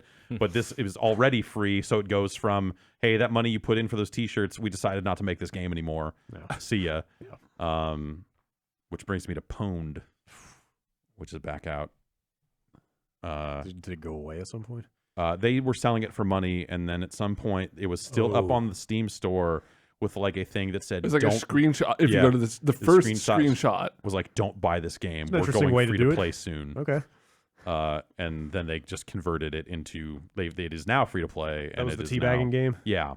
Okay. And now, if you want to compare a game to Overwatch, yes, sounds like that Pwned it is seems now. like their full revamp is to make the front end UI look even more like Overwatch than it already did. Sure. It's very much like you level up and you get a crate every time you level, and then if you get dupes, you get a currency which you can use to buy. Like their skin system and voice lines and sprays and all the stuff is just very much like they looked at Overwatch and said, we're doing that. Did they take out the part where you get points by teabagging people? It's now a bunch of different animations, and I mean, none of them were ever. I don't know if there were ever any actual like full-on teabagging animations. I feel like there might have been one that was like called like Tea Time or something. Well, yeah, and it was... I mean, there's one of the ones that I got is an animation of a dude doing a humping crotch thrust animation up against some kind of resistance machine. Oh, like he's working out. Like he's working on his teabag muscles. Yeah, like he's working out by fucking this pad. Other people seem to be playing it now, which is a step up from what they had going on before. So I got into a match eventually, so that's progress. I don't know. Radical Heights, like I am interested in their game show thing and their bike thing. If they can nail that stuff, that could be cool. But like the starting area has like a half pipe with the bikes, and you can flip around, and that stuff felt kind of cool. Like it looked neat. I was like, if there was somebody on my back shooting an Uzi, like that'd be like if that ends up being sweet. A way to just like, oh, you earned extra money by doing tricks in the match, or like, hey, if you can do sick tricks and shoot people while you're doing a sick tabletop or something, like that. There's potential in some of that weird dumb shit. That I think could be neat. And I think that's one of the I think to still talk about Battle Royale stuff, Fortnite kind of a reason that they're finding more continued, one of the reasons that they're finding continued success is they are all embracing that weird stuff that people find in the game. Like they've fully embraced rocket riding, so you can, with the rocket launcher, you can ride on top of the rocket, you can stand on the rockets. Like if you set it up so somebody jumps on as you shoot it. Yeah. And like that was a glitch originally, but now like they're showcasing it in, ads for the game, basically, of like why not? Like as long as it doesn't break anything, or it's like so hard to do that you would have to, like as long as it's still sort of balanced, like cool. I just saw they added a grenade that builds you a fort. You throw it on the ground and it like spawns like a sniper tower, basically, that you can just like run up into. That's funny. Yeah. Huh. And then Battlegrounds got into some weird mode shit, right? Oh yeah, I saw people talking about limited the Tequila Sunrise event. Sounded I heard it was really fun. Like, I wanted to get in, and that was so that was like they had a big presence on the PAX show floor, and it was very much like showcasing some of the different mode option stuff. Well, it was like cars and shotguns, right? Yeah, I think melee weapons and shotguns. Basically, so super close quarter stuff. I think that event was over by the time I heard about it, though. Yeah. It didn't last very So long. it seems like it's something that they're still very tentative about. But like I said, there was something that they were definitely showing at PAX, so it seems like that's maybe a direction for them. We played some of that new map last week, by the way. Yeah. Which, I played a little bit of it. Speaking of early, like fully like untextured buildings and that thing and stuff. Like I don't know that I ever found any of those definitely in the few games that I played. Definitely just some straight up grid based in the more military type zones. Yeah. Okay. The thing's busy. Yeah. Like, I don't know that I'm not sure that I like it. It's a lot to handle. Like It's you're kind of on edge all the time. Well, like more than usual. I don't You're know. just gonna get shot at It's all a times. different type of on edge, Yeah, though. You know, it's a shit is imminent edge as opposed to I'm not sure if shit is imminent, terrifying yeah, edge. Sure, that's fair. So yeah, I don't know. I wonder. We've been talking a lot about that. Like, I feel like the PUBG feeling lately has been like they seem shook, Yeah. which is like a weird thing to say about a game that still has millions of players and all this other stuff. But it seems like they're definitely like, oh shit, people want more than what we've got. I mean, that roadmap post that he put Yeah. up, that Player Unknown posted, like he sounded Yeah, kind of like this is a little bit of a mea culpa, you know, like, hey, we didn't get esports right, and we blah Yeah, blah blah, yeah. this and this. Like, here's what we're doing this year. We're gonna get better. right. And you know, they've clearly got the resources to fucking make it happen. So whatever. But yeah, I don't know. Like that sort of stuff is I don't know. I feel like the moves they're making aren't necessarily moves that are going to make me play the game more than I already am. It seems more reactionary Yeah. to Fortnite Yeah. specifically than. Well, I mean, And part of it is them finding, you know, because like, you know, hey, shotguns and whatever, like that's a mode we could probably set up if we had custom server access. So some of that is Yeah. them kind of, you know, probably looking at what people are doing with those tools and going like, oh, that's a fun mode to try. like, yeah, out that or seems cool. whatever. But like the whole smaller map thing where it's like more action Yeah. because that's what you guys want. It's like, no, if we wanted that, I would have gone and played Fortnite for real and Yeah. never gone back to PUBG. Like, Well, the thing is, though, is like at the same time, like I'm not. As much as I don't know that I like the way they're implementing their smaller map, faster action sort of stuff, like on paper that sounds interesting, but also I don't want to build. Yeah. So like that part of Fortnite is still going to, or whatever. Like I'm not necessarily opposed to building. I'm not good at it, and I don't feel like I want to be good yeah, at it. Yeah, that's totally where I'm at. So, you know, that I think is that could be a lane for PUBG to kind of fill in a way of just like, hey, this is still the shooting focused kind of bullet drop, and you know, we've got all our stuff that we took very seriously about the guns and the shooting model, but it is faster. Like that is for someone. I just don't know that it's for me. Because it doesn't have BMX bikes, honestly. did you guys see that PUBG ransomware? No. Yeah, it's like there's a ransomware, and all it is it's like, hey, go play an hour of PUBG, and we'll unlock all your shit. What? Super reactionary stuff, huh? Just really just feeling they're hearing footsteps. It's Fortnite coming. Trying everything. Yeah, man. This is how they No. appease the hackers. They're like, okay, look, Right. come do this for us. We'll turn you. Who would do that? That's a bad ransomware. And then I in like the last line of the news story I was reading about it is like, there's also a code that you can type in to bypass it if you really don't want to play the PUBG. And so it's like literally the Yeah. least offensive ransomware on the planet. Yeah. It's like, hey, we like this game. That's funny, I guess. Hellish. Once you realize how easy, yeah. Well, with the USB condom, it's not going to be a problem anymore. Problem fucking solved. Yeah. Put your mouse in that thing. Yeah. Never take it out. Plug with confidence. Got mouse viruses. Let's see. Activision finally announced, this had been rumored for some time, and I think Amazon ended up leaking it. Amazon Italy. Okay. Oh no, I'm sorry. I was thinking of the Call of Duty stuff. This is a different thing. Okay. Il Spyro. Yeah. It's been announced. Yeah, the Spyro Reignited trilogy. It's basically the Spyro equivalent of the Crash Bandicoot remake last year. I like Spyro. Same. Come on, man. Spyro's cool. No. No. Come on. Ah, come on. Nope. Never Spyro's was. all right. Nope. He's a cool dragon. He has a dragonfly. It's wholesome friend. family fun. Sure. I don't know. Yeah. I liked Spyro back in the day. I mean, yes, I agree. It is wholesome family fun, but also, I am not a family or wholesome. That's okay. Fair. That's true. Yeah. Sure. I'm edgy, man. I like Tude. That's why Garfield platforming That's will why Garfield supreme. platforming is definitely my shit. Spyro 2, Spyro grows like some tude. Does he? Yeah. His eyebrows Yeah, get it like becomes all like an furrowed. angry dragon. He's got something to prove. Look, man. He gets Kirby syndrome. If it's not a fucking plastic Spyro I put on a base to put into a video game, not into it. So yeah, Fair enough. Toys for Bob, makers of Skylanders, Yeah. is handling this remake. They already had the Spyro assets. I guess so. I forget who did the Crash Bandicoot one, but I don't think it was them. I saw that one image of the trees. You see that on Twitter, like the old game, new game, kind of Oh, side by side no, I did comparison not. of like Spyro looking off in trees. It looks a lot better. Like Sure. they're yeah, it looks really good. Yeah, I watched the trailer for this, and it like graphically looks really nice. But it is just Spyro. If you're not into that, Is it just yeah. Spyro 1? it's all three. Okay. Yeah.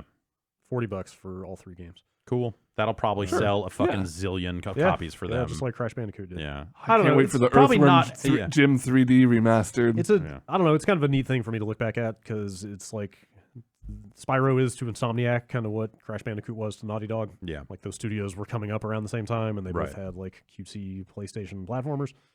I don't know. It's a neat little window on history. I keep hearing about all these remasters, and just keep thinking about that one. Merrick K on Twitter posed the idea of rebooting Gex as kind of a BoJack Horseman-like character who's looking back on his career Yeah. and What like is- having to deal with. What is Dana Gould up to these days? Exactly. Like I'm sure. Dana not a Gould's on ton. Twitter hanging out. I used to follow him. I wonder what happened to that. Did I unfollow Dana Gould? He Dana, muted if you're you. listening, and not we're realize sorry it? that Brad Man, unfollowed you. Wow. I don't know what happened. Wow. I haven't seen a whole lot of live stand-up, but I've seen him live, and he was quite good. Yeah. No, Dana Gould's funny. Yeah. He is a solid act. There was I was about to say a kerfuffle last week, but I don't even know if this qualifies when Valve pulled the Steam machines off of their store. Oh yeah. Right. Everybody was just like, oh, the Steam machines aren't for sale anymore. I guess that's done. But then they came out and said, oh, we're still working on stuff. It was like a statement from an engineer or What- someone on the Steam machine or Steam OS team, I think, right? Okay, And, I've and got they were this, like, hey, you know, this Pierre-Luc Griffet, I think. Yeah. Like this Polygon story doesn't say what his role is. I guess He's just it saying wasn't he's with necessarily Valve. clear, But the wording of the statement definitely sounds like not APR. exactly. Or Yeah. public, like a That's the public-facing. like he just freely admits like, hey, this stuff is Yeah. not fucking setting the world on fire. While it's true, Steam machines aren't exactly flying off the shelves. Our reasons, our reasons for striving towards a competitive and open gaming platform haven't significantly changed. We're still working hard on making Linux operating systems a great place for gaming and applications. Vulcan's cool. It's the year of the Linux desktop. Finally, this is the This year. is it. We made it. Let's see. Yeah, he talked about they need to improve adoption of Vulkan to get more games ported. A lot of emulators are looking at Vulkan as a big step forward for them. Interesting. For emulating more recent I wonder- hardware, I wonder PlayStation 3s why? and I such. wonder if that's just for It's a speed thing. Right, No, but I mean, it's- I wonder if it's- that's more of a cross-platform thing.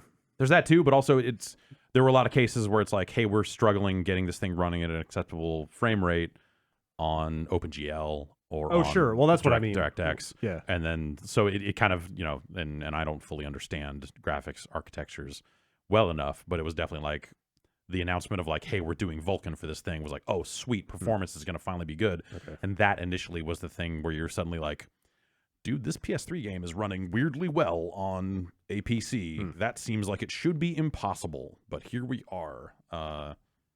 Weird stuff. Vulkan. Yeah, he mentions. Yeah, he mentions Vulkan. Like I said, they're working on getting that out there. I don't know. Definitely talking about like, you know, just getting here it is. driver support, like Yeah. making sure Linux is like a first class Yeah, citizen. he says drivers. we also have other Linux initiatives in the pipe that we're not quite ready to talk about yet.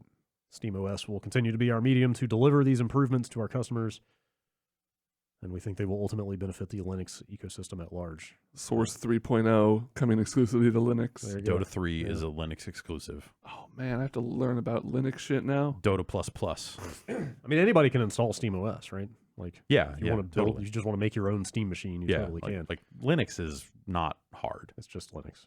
It's it's a- computers don't make any sense. Okay, yeah. It's I guess it, like it's a hot that's distro. yeah. That's in contrast of just like if you already kind of know how to do command line stuff on a computer Yeah, anyway. I think a lot of the modern distributions are decent.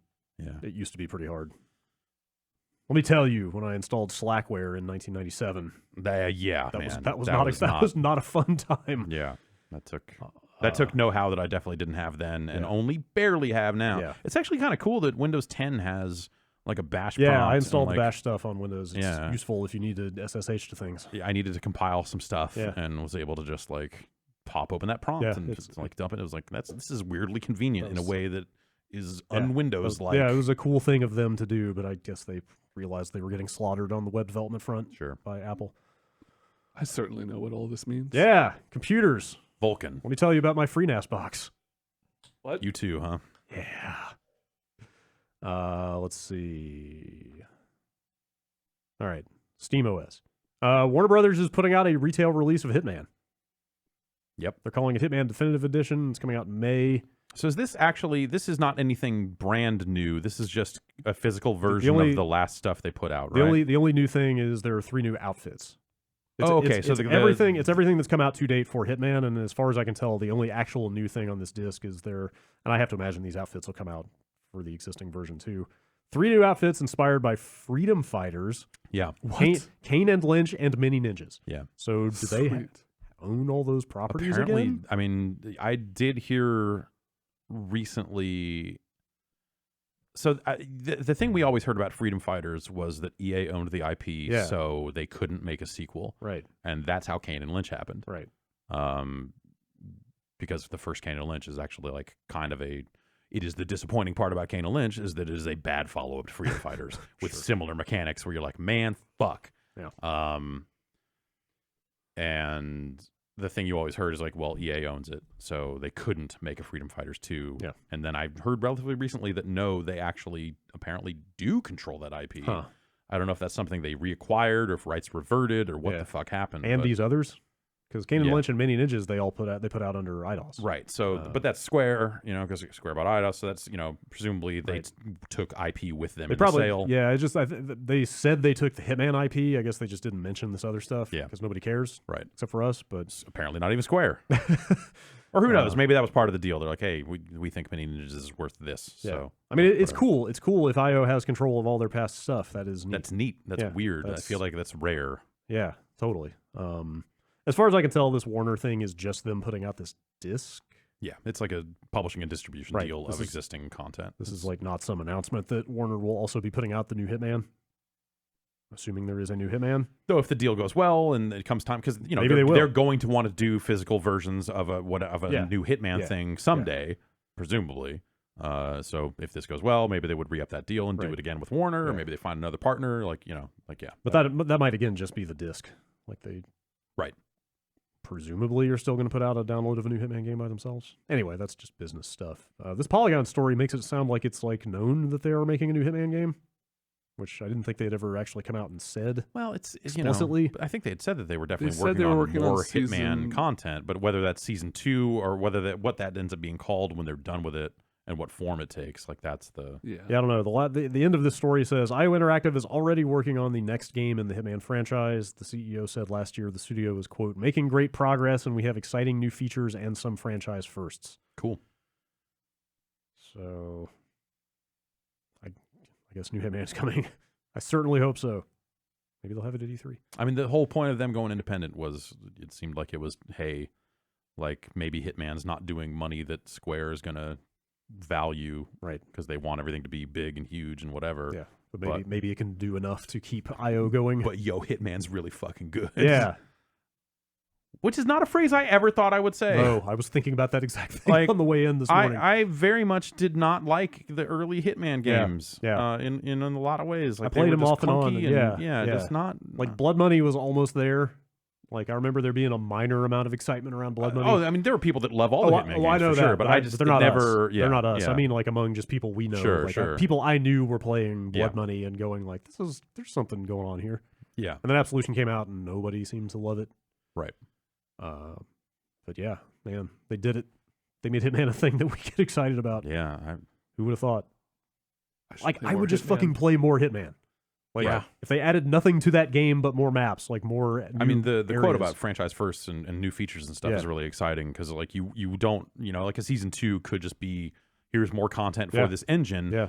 And maybe they'll kind of cobble some stuff together out of that tech along the way, but like you hope that like they're making more sweeping advancements. Yeah.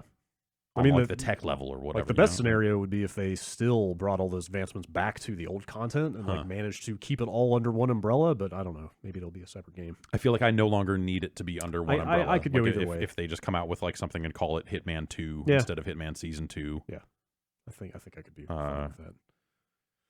Depends on the scope of the changes. Sure. I mean, who would show that at E3? Is that going to make it onto a stage? Could that be a press conference reveal It could. of a new Hitman? I mean, if they did a deal with someone. Yeah, I'm just. Is it big enough? Like, it certainly, like, impressed us and various other people. But like, again, if Square was not happy enough with the sales, like, is it going to make it onto like the Sony stage? Or I mean, that's all negotiations for, I guess so. are you going to have a fucking Sly Cooper outfit that he can wear or something, right? Cool. You know? it probably won enough Game of the Year awards that people would.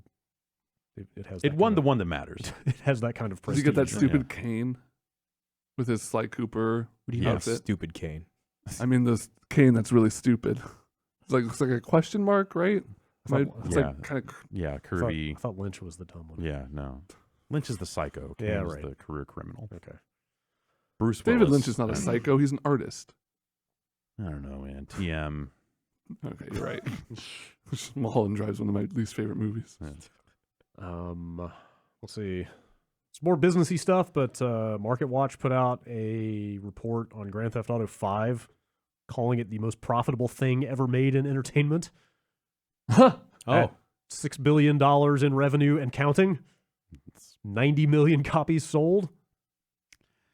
Yeah, I don't know. It's just Right. some numbers for you, I guess. yeah. It puts it in some kind of weird perspective. That's at some wild, point. and it's not even crazy in a way. Like when you talk about how Fortnite's the biggest game in the world, it's like Right. yeah, because it's all kids talk about, and Right, you yeah. can see like little evidence of it here and there on Twitter with Yeah. athletes and stuff. I don't know anyone that talks about GTA still, Right. like Yeah, anyone. Yeah, but I don't know. Yeah. But they're all. I believe it. I mean, I believe this it's is a true because, story. It's because but no one wants to publicly admit how many fucking shark cards they're buying or whatever. Like, Well, the thing about Fortnite is it's free to play, and like, what is the yeah, the industry monetization rate is- wisdom around free to play is like you monetize what, some small single It is- digit it is, percentage of your user base. So like a bazillion people are playing it, but I'm sure they're making plenty of money, but not all those people. like pay. Yeah, even they're when doing Minecraft was big, like all these big games that you think about when you hear about like most successful video games and stuff, you can be like, oh yeah, that makes sense. Like my nephew was talking about it the Right. other day, or Yeah. my buddy who's a teacher was like who the fuck plays GTA still? I mean, don't know. some people. Well, a bunch of the. A lot of I don't mean that in a dismissive way. I think GTA is cool, and I like the little time I put into the online stuff with it. But like, I haven't played it since they've changed everything. But Right. And I never got into the online initially, and then I read what they're adding into it because it gets emailed to me every week, and I look at it and go like, and you read okay, every email you get. Of course. Yeah. Yeah. Oh God, man. I am never signing up for a PAX press badge ever. I never have, and that's why. I have never like I spent some time on a plane going through emails from the last 2 weeks or whatever, and found so many things where I was like, oh shit. I felt special for a second until I saw everyone else was copied onto it. I was like, oh. I had the same thing Okay. happen to me. I think it was around E3. It was like the first time I started getting like emails from senders I didn't realize. I was like, ooh, it's my time to shop. Oh Yeah, wait, yeah. no.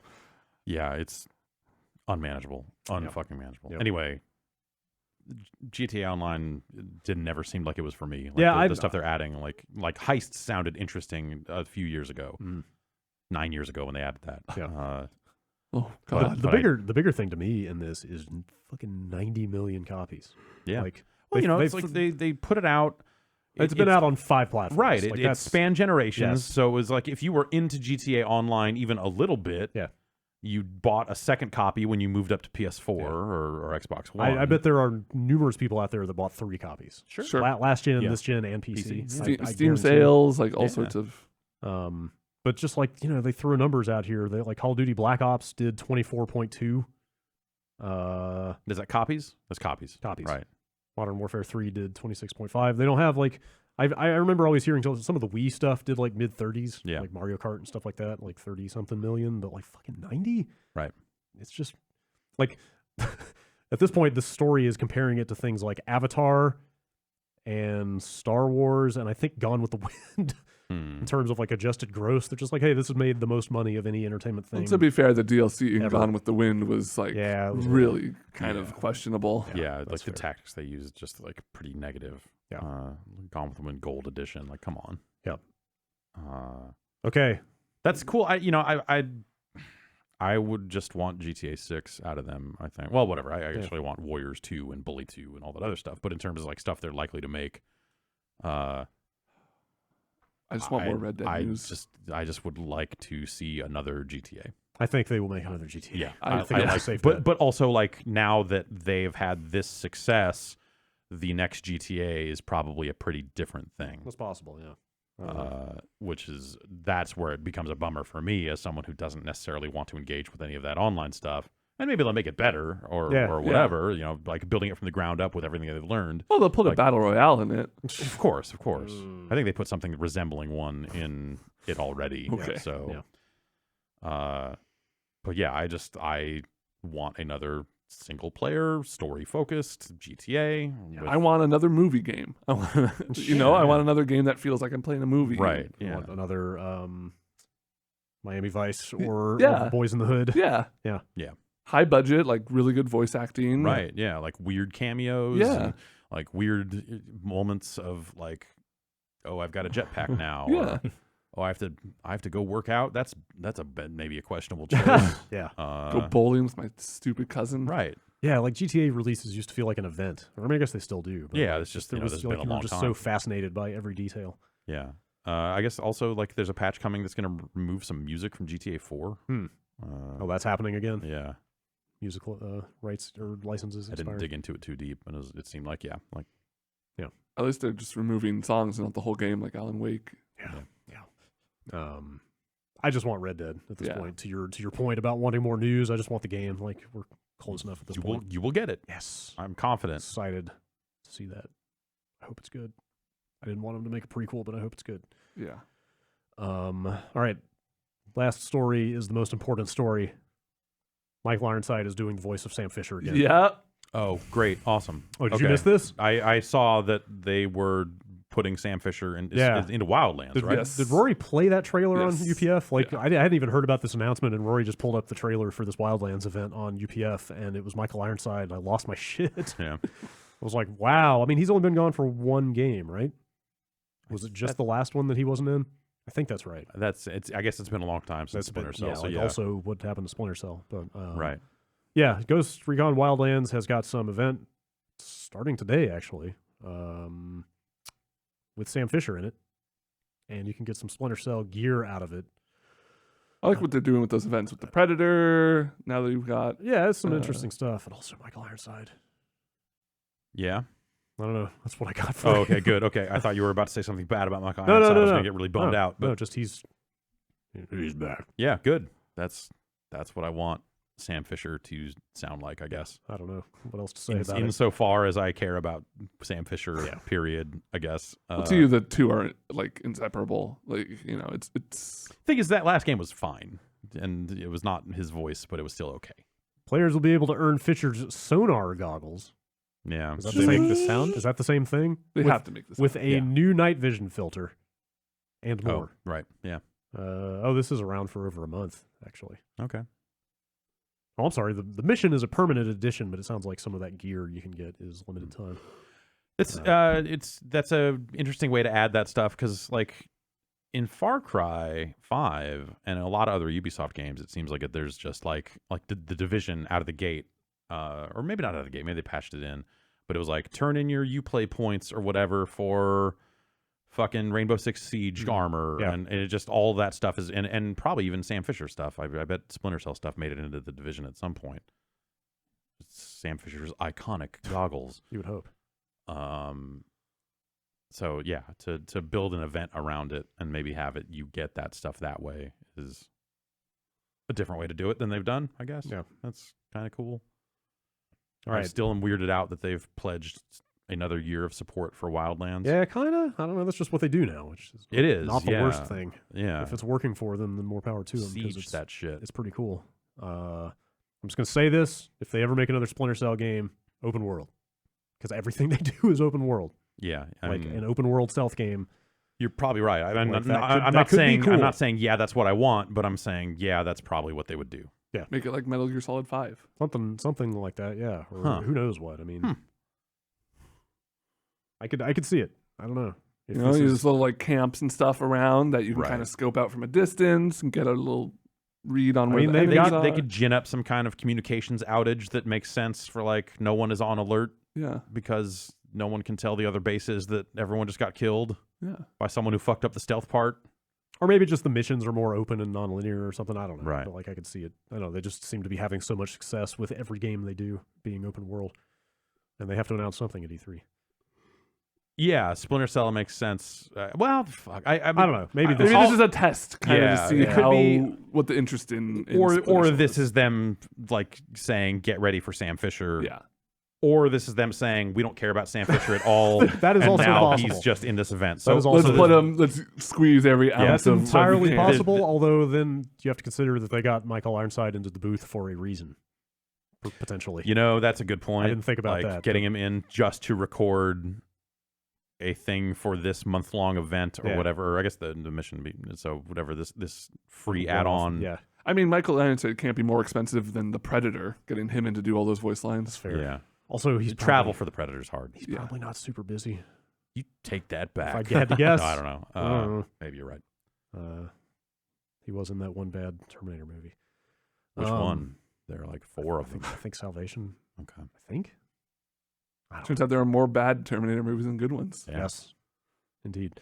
All right, that's it for news. You guys need another break, or shall we just plow into emails? I'm okay. Yeah, let's do Let's it. All right. plow. I mean, Let's if you read want to the take a emails. break so Jan and I can complain about wrestling some more Let's- during the break. Like, Keep we'll going. take Please it. keep going.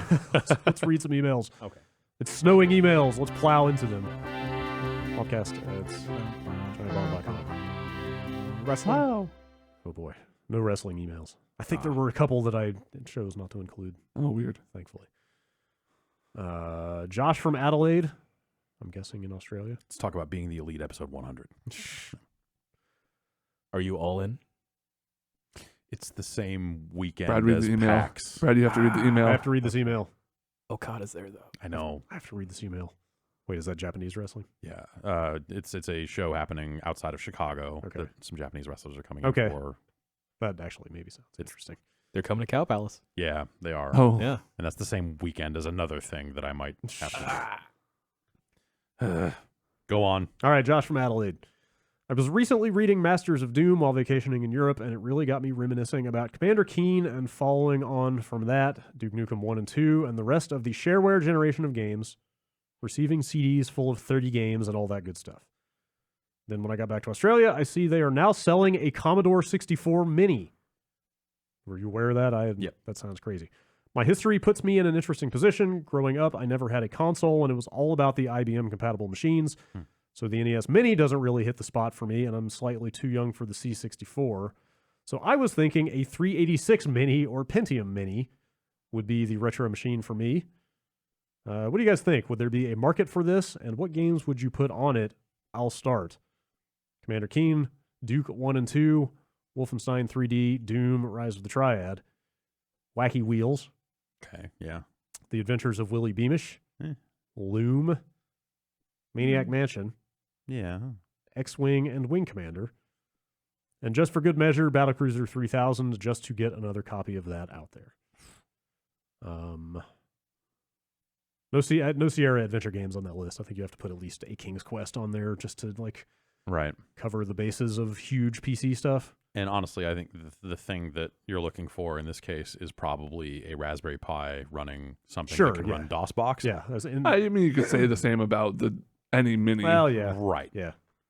But this is a case where you could, if you legally owned those Yeah. games, you could do could that just- whole You could process just play them on that. and play them on that. true. If you didn't own a modern PC to just run DOSBox on already, Also, I don't know if there's enough of like a kitsch factor around this, the way there is with like an NES. where there's it's not. like, Yeah, that's like a tiny NES. The That's form cute factor and is novel. Yeah, Like, what is a mini PC? Like everyone's I mean, PC look different. I think a mini IBM A mini PC, gateway. What if it's just like the cow box that gateways came sure. in? Like I think a tiny like I don't know IBM or whatever. Yeah. A compact would be kind of hilarious. Packard Bell, A little Dell. but trying to think like what are other Jill of the Jungle. Was Jill of the Jungle on that list?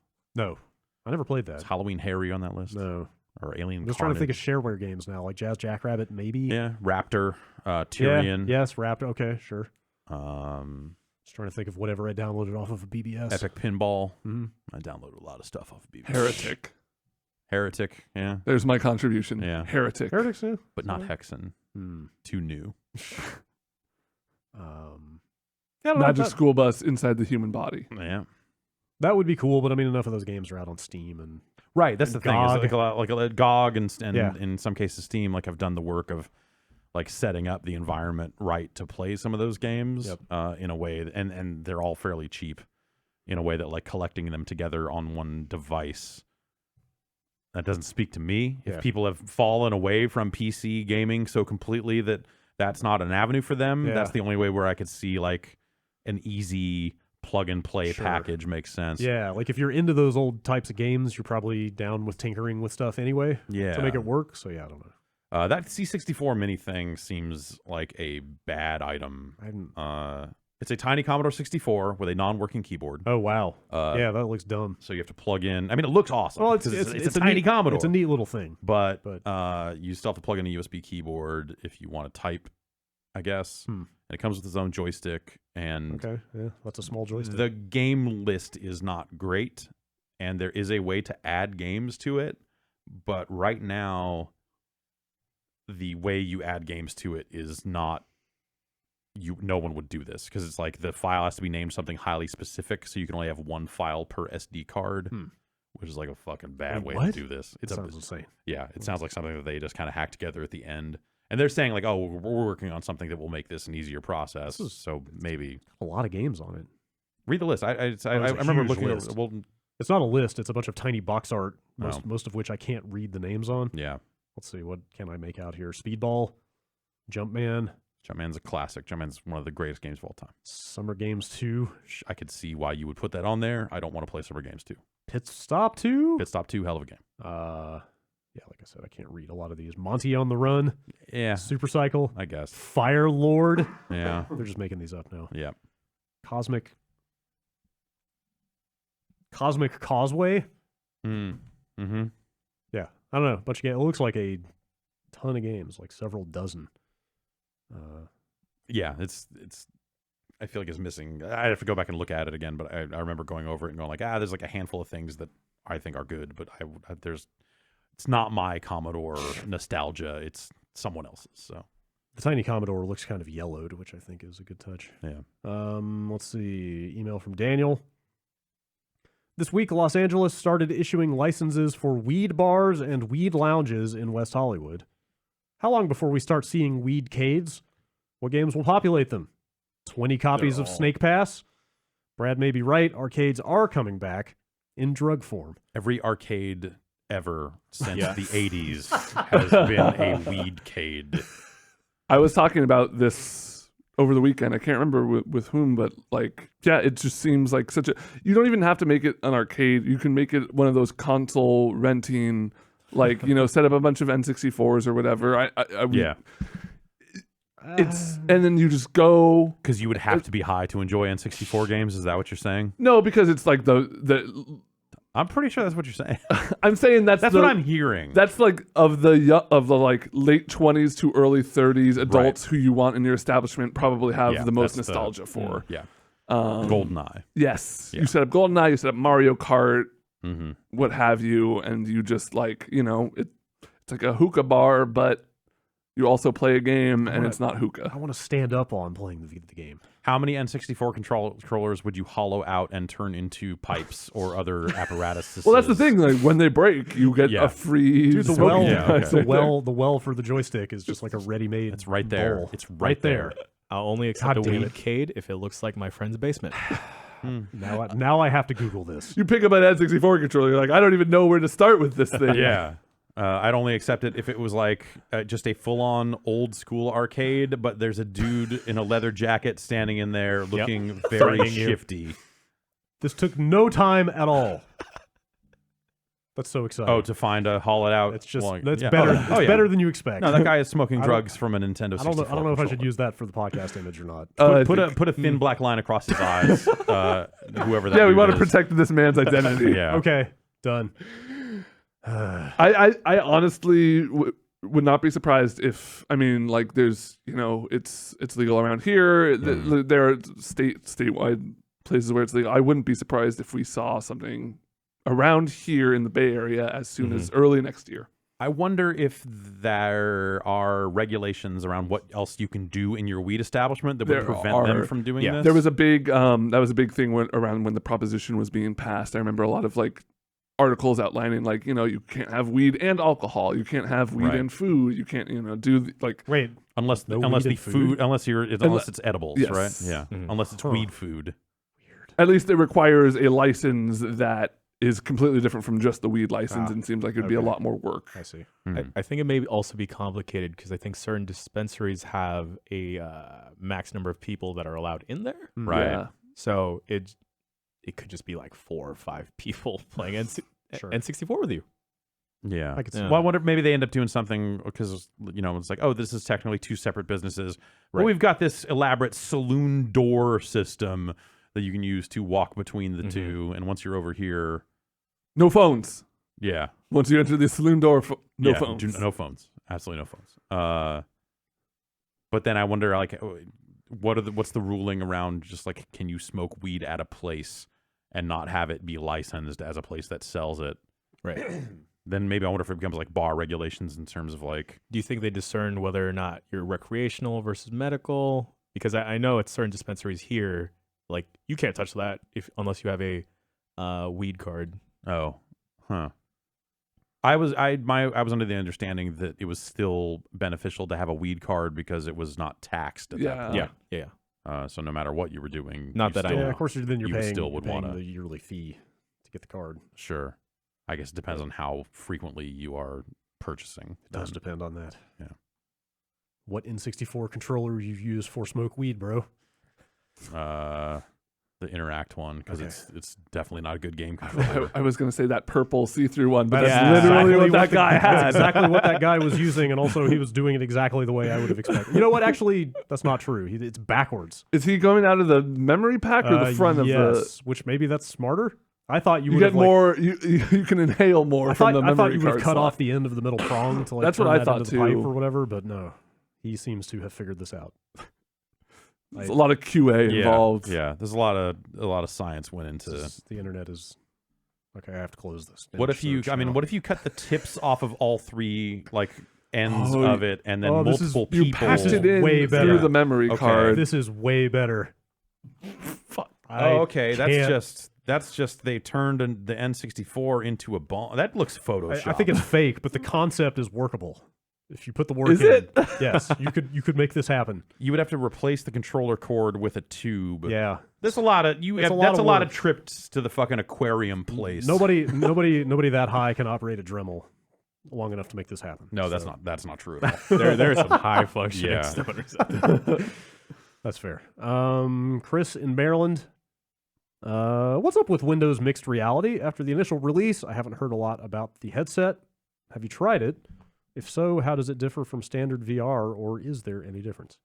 I've not tried one. I didn't even know this thing was out yeah, until I saw well, people talking about It's it. all third party. It's like Lenovo has one, Right. and Is it just like a standard they licensed out or Yeah. something? It's a Microsoft thing, yeah, right? it's a Microsoft standard for Windows mixed reality. Right. So Oh, these yeah. headsets Yeah, it's are nice. ranging around $350, Mhm. and I believe all of them use inside-out tracking. So there's no sensors to set up, which sounds kind of cool. But I don't know. I think that might also mean that the tracking is not as good. Do they hook to a PC or are they Yeah. fully Yeah, self-contained? they're Okay. PC devices. Okay. So like you see it on Steam, like you can filter by Windows Yeah, mixed I saw a reality. couple games come out as mixed reality compatible. and all that sort of stuff. It sounds like that even though the MR headsets technically support like the Open VR standard or whatever, it sounds like there's still some work to be done if you want to use Steam VR games on your Windows MR set. So it's not guaranteed that everything works. There's a decent number of headsets from what Yeah, I saw. There's like I was 6 or looking 8 at of I them. was trying to look this up a couple of weeks ago and figure out like what the state of this stuff is. And they all had they had to have different screen resolutions and like Yeah. they seem to vary. It was not immediately clear just how easily compatible some of that stuff was, because the information I was reading about like, oh, I did to get any Steam VR thing working with this headset, I jumped through a zillion hoops and this thing didn't work, and I don't know if that's still the case or if I was just reading old forum posts about it, but it sounds like at least out of the gate it was not easy to do. Yeah, I guess none of us have tried that thing. Nope. Cannot say.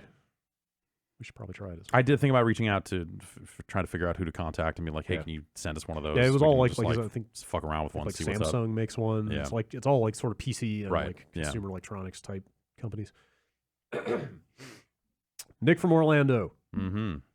To make a long story short, after a long night of drinking this past weekend, I am now in possession of not 1, not 2, but 3 sealed copies of The Wacky World of Miniature Golf with Eugene Levy. Cool. I don't actually own a CDI, Mm. so my question to you is this: should I? Are there any other hot bangers I definitely need to own multiple sealed copies of? Thunder in Paradise. Now, you'd want to open that one. Yeah. That one's too hot to be contained. That's true. Yeah, we've got a long stream of CDI games on the site. Yeah, If you want to yeah. check that out. Go check that out, and no is the answer. Yeah, CDIs. It's just so bad. Like the Yeah. latency. It's like the 3DO had the same. Not every game, and there are some CDI games where when you push a direction on the stick, they turn around immediately. Something happens right away. Yeah, but others where it's like this seems not a good way to play a video game. I don't think I ever played a CDI outside that stream and like in a department like a Sears or something at the time. But yeah, it never felt like a video game console to me. And they didn't market it as one. Yeah. You know, it was like a multimedia thing that would play some games, but Because it just felt so unresponsive Right. and so weird. it was a funky thing. Don't buy a CDI. Yeah. Do buy more copies of. Yeah. Do like the Is that do Eugene like- Eugene Levy like the yeah. yeah? He did a golf game. That's Or is it weird. like a Mini golf golf. comedy? Yeah, I don't know. We should look that up. Yeah. All right, I'll do it on my own time. Nick from Portland. Nick from Portland now. Yes, different Nick. Okay. I assume. Maybe Could be same Nick. He travels. He had to maybe- go somewhere to get those copies. Maybe he splits his time. Timeshare. He's like one of those people on Twitter where their location is like city and other city. Right. On Thursdays. Right. After watching some Ranking of Fighters and remembering how much I loved Samurai Showdown 2 on the Neo Geo Pocket, I got super back into that system. I bought a Neo Geo Pocket original, the black and white one, and backlight modded it so I can now play it in any lighting situation. Yeah. Cool. My question to you guys is if you have any experience modding systems and if anything went horribly wrong or if you surprised yourself in actually doing it right. I added some backlights to the original GBA. Yeah? Yeah, it was fairly easy. Like your own design, or did you get the I just Afterburner? bought Oh, wow. a kit online, just unscrewed some stuff. Yeah. I bought an Afterburner kit and then never put it in. You still have the Afterburner kit? Like still in the box. It just came to me shipped in. I didn't Nice. even open the shipping box. Yeah. So we bought some GBA capture or like video out for the original GBA, and it was just a piece of shit, just horrible plastic garbage with ribbon cables you had to feed into. It was the install process was a nightmare, and we broke one GBA and kit doing it. But then the second one I got right, and the picture quality was shit. But we needed a way to capture GBA games, and so we had the official capture stuff that Nintendo sent out to press and stuff, but we needed a way to do it more. It was like so I bought one of those, and the GBA picture, was that hot yeah, back then? hell yeah, It kind of was. still is. That was a pretty good console. GBA, one of the most underrated consoles. Oh, in my by who? opinion. Let's say it's Who's talking underrated. shit about the GBA? No, I feel like it it's is not rated. that people are talking shit. It's nobody. No, nobody's talking about the GBA I feel anymore. like the GBA is rated properly, which is extremely highly. I feel like if you ask people about the GBA, they'll be like, yeah, the GBA was no good. way. I think it's more like what he said. Like people Yeah. get excited about the GBA, I almost bought a man. micro the other day. and like That thing. I was not even a kid when that thing came out. I was in my 20s, and people still we were still way into the Yeah. GBA. Just imagine though a world where they put 2 more buttons on the face of that fucking thing. Yeah. Didn't need it. It's beauty and simplicity, man. Hey. But if they had it, like all those SNES Yeah. ports would have Yeah. been Wait, SNES ports. Yep. Yeah, but just Instead of play- having to adapt just play on a controls. Super Nintendo for a port. I Also, mean, it's also a real shame how bad the music hardware or synthesis is. Like the music is real some bad. rough yeah, some I rough stuff. pretty much never played songs with it's- music on. I would always play in front of the TV or something. Like if you go back and listen to the Link to the Past soundtrack from that, it just sounds like the SNES game playing through like a 30s radio or something. Cool. It's just That actually real- sounds. I mean, as someone who real doesn't scratchy. who never really liked headphones all that much, like it was Yeah. hard Yeah, sometimes if you to don't- notice yeah, because it was just coming out of the shitty speaker anyway. Sure. GBA is one of the best handhelds ever made, despite its shortcomings. Yes, I'm going to say. except for that first one. An amazing library, That a very first one- deep library. Real bummer that first weekend or whatever that I had it Oh, just because trying to play it, trying to find a lighting scenario. Oh, sure. Where I could actually play Castlevania. I modded a couple of my PlayStations and soldered the chip in. Like, it worked fine. That was cool. The last one I did, I went to Radio Shack and bought a little rocker switch and figured out how to wire the ground wire into it. Like, drilled out the back and, like, mounted the switch. Disable it so you can play Spyro. Yes, exactly. I still have that PlayStation. I should bring it in. Like, I made it look like the switch was part of the shipping system and you could turn the mod on and off. That's cool. Yeah. I mean, I soft modded an Xbox, got my copy of Mech Assault and did all that stuff and all that. I never did that. I always meant to. Oh, wait. No, I totally did. What am I talking about? I put XBMC on that thing. Yep. After I wasn't playing games on it anymore. That shit is so totally forgot about so that. crazy. XBMC was my first exposure to like an internet connected app. Yeah. Where I fired it up to like play whatever. Yeah. And I saw news scrolling across the bottom. And like the weather. I was like, how the fuck does this thing know what the news is and the weather today? Like, this is freaking me the fuck out. That shit is cool. It was really awesome. I eventually got to a point where that stuff where I was compiling a lot of my own stuff because I just had a debug. And the releases for those apps were compiled for release Xboxes, so they would not run on a debug. Right. You could like modify the executable to flip them back and forth. But I got to a point where I was just like compiling XBMC or XBMP just because you could. You could compile it on the console? No. Or you have to do it on no, PC? You had to, that was a more elaborate process of bullshit. I still have an Xbox somewhere that has that installed on it and whatever Evo X front end or whatever the fuck it was. We should load our last Xbox. Yeah. Just like bring those Xboxes in and see what's on them. There was some cool stuff. So you could install games to a hard drive off the disc if you had a modded Xbox. Oh, really? Huh. I never did that. And I did it with Mercenaries 1. And Mercenaries 1 on the Xbox was cool because it just straight up had any files that you could just completely modify to that's neat. Like change major things about the game and turn on God mode and all this other like debug kind of stuff that you could just turn on to fuck with the physics or whatever. It was like a cool, that's kind of neat, weird thing to uncover in a console game. Yeah, it's like a thing you're not supposed to have access to. Right. That's neat. Let's see. Oscar from Dallas. In response to your question as to where Watch Dogs 3 can go after the obvious skewering of Silicon Valley, how about a Watch Dogs that operates on more of a national or global scale?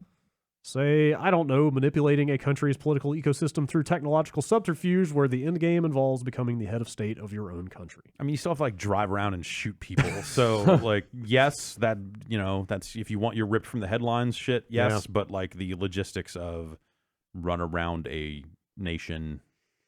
What if they didn't do that? Like, weren't they moving in that direction with 2 where, like, it still had AK-47s and stuff, but you could kind of not play it that way? Yeah, for sure. Like, that was kind of the thing about that game is the later missions when it suddenly flips its switch from your, like, the techno fun time kids to, all right, you need to clear out this entire base and hack this thing, but you got to make sure you kill everybody first was, like, kind of a fucked up change. Yeah. That the game would have been better if they had found cooler, more hijinksy sort of ways to solve your problems. Like maybe could do like the Splatoon, but for open world instead of a deathmatch game. Like it's kind of still a shooter, but not. Yeah. You know, like you're not killing people. Like find other ideas. Or, you know, like, hey, cool. Sometimes people die, but, you know, like, like you have solutions every step of the way. Besides just shoot people on site. Have it take place in the city that the Super Bowl is going to happen, and your grand plan is to like interrupt the Super Bowl commercials with your manifesto, and so you're working your way up, and you know you get some fun like jocks versus nerds stuff. You get some fun like takedowns of the NFL. Yeah, that's a good idea. Let's see. Nathan from Washington D.C. You've mentioned a few times over the years how much you guys enjoy Viva Piñata. I never played it myself, but I don't remember it looking particularly interesting. Is this just a running joke that I've missed, or did you actually like it? And if so, why? Dude, that game's fucking awesome. It's an amazing fucking game. Oh, I should play Viva. Do you think we should play in 2018 I can pick up Viva Piñata and have a good time? I think absolutely. Okay. It's like an amazingly complicated management sim. Okay. Like that's the actual secret of that game is that like as ridiculous as it is on its surface, like there is an amazing amount of just like moving parts going on in there. And things to uncover and discover. Yeah, I didn't like Ways the to sequel manipulate. quite as much. Like the stuff they added into Yeah. like the multiple gardens or whatever. Yeah, right? Like, that moving was between kinda, the maps was kind of not what I was looking for. Like the stuff that you would run into playing that first game now, I think would be like the load times are kind of bad, and like the UI stuff, the way Just you some, like, control it. Anachronisms that Yeah. come with older games. It's the sort of stuff where, like, honestly, if they just took every concept from Viva Piñata and put it on a phone or a tablet. To better treat it as the management sim and like kind of building sim that it is. Viva Piñata on iPad with like good touch controls. Yeah. Oh, that would be so good. Where you're just like, oh, the sours are coming in. Now I need to tap them to stop them from killing my dudes. The PC version fixes a lot of those problems. Like the that's right. load The mouse, times like are non-existent and like a good frame rate. Like the Xbox version was kind of a mess, but I don't know that you can legally get the Windows version anymore. Like they sold it through the Games for Windows Live Marketplace. There were physical copies that had CD keys that you redeemed. Like I bought it on PC and like have my install directory. I don't know if that still works or if you have to log into some server that no longer exists or what. It's weird because that's all tied into. I'm still not 100% clear on the status of Games for Windows Live because it was like, oh, the shutdown's coming and none of these games are going to work, and then they still did. Yeah. But maybe like multiplayer servers for some of those games is what actually got shut off. I'm not sure. I was never really fully clear on what ended up happening with all that. I mean, we've played that game before, but if you wanted to sit down and play Viva Piñata, I would totally sit down. Viva Piñata. Like there's so many little tricks to learn, and like in terms of like, because you're trying to attract animals into this garden that you're building, and so you, like, you know, if you have 30% of your garden is water, then these aquatic piñatas will start showing up. Sure. But then there might be another requirement to make them like move in and live there. Yeah. And then once you've got like 2 of them or more, there's like a mating requirement to be met. Yeah, and there's a whole food chain. It's like, oh, these are a food source for this other predator piñata. So if these multiply, then that predator will show up and start eating them. Sounds like Slime Rancher a little bit. A little bit. Yeah, Like it's a much smaller playable area, and it's very much like you reshape the entire land of your garden multiple times because you can't have one garden that caters to everything.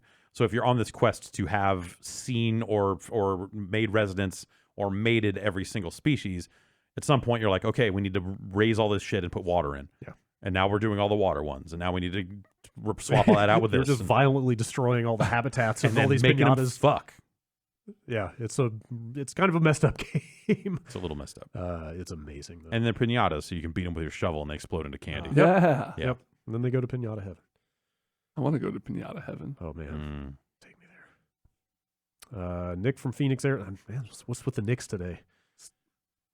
Just gotta keep a low profile. I guess so. Nick from Phoenix, Arizona this time. Likely story. In regards to Claptrap being in Borderlands 3, unfortunately, David Eddings, voice of Claptrap, no longer works for Gearbox. Assuming they recast the voice or write in a replacement character, who would you like to see fill the role of the annoying robot? John Cleese. Okay. All right. Sure. I mean, also, like, that person no longer working at the studio doesn't mean that they wouldn't come back in on a voice gig or something. They could easily cast him, or I think it's unless things went, I don't know. Like, just more of a jumping off point for maybe that guy hates Gearbox now. Who knows? Possibly. Justin Roiland. Ugh. Christopher Sybot. Okay. All right. Sure. There you go. Braun Strowman. Okay. All right. Honestly, you need just get Gilbert Gottfried.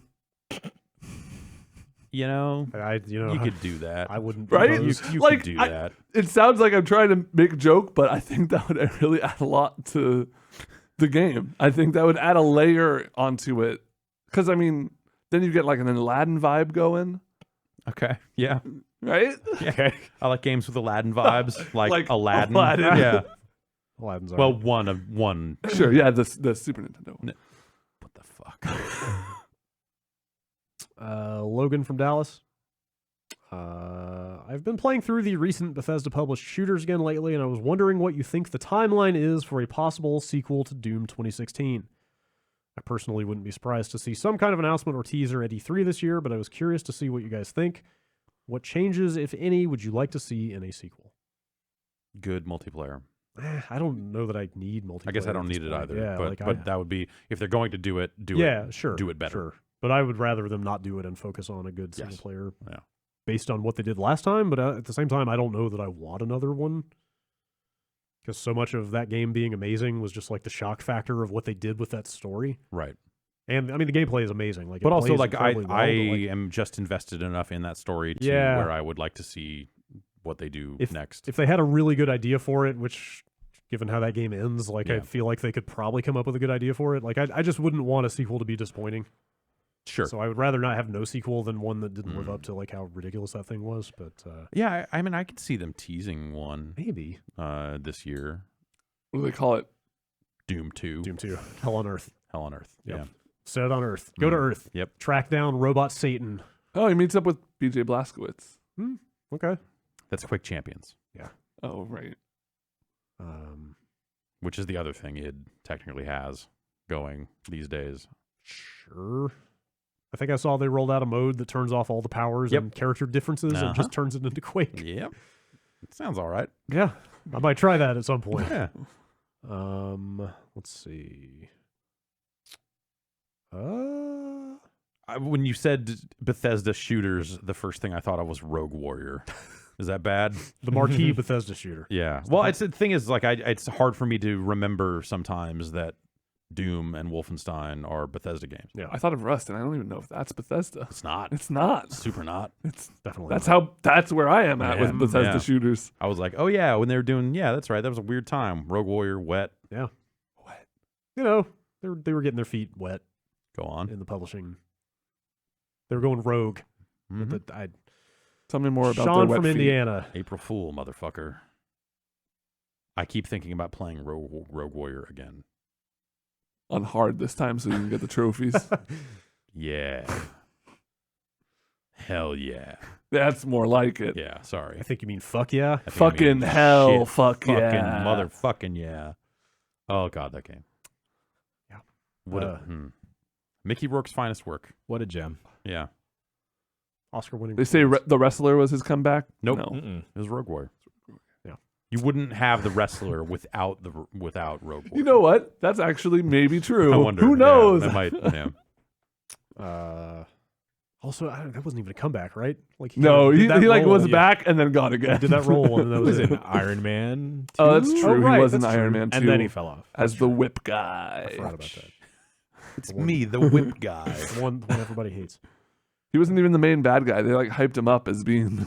Yeah. Or was he the main bad guy and then the other one wasn't the main one? I forget. Wasn't War Machine bad? No, that's the first one. Second one's with Mandarin and Whip Guy. That's Wait. right. Mandarin's in 2?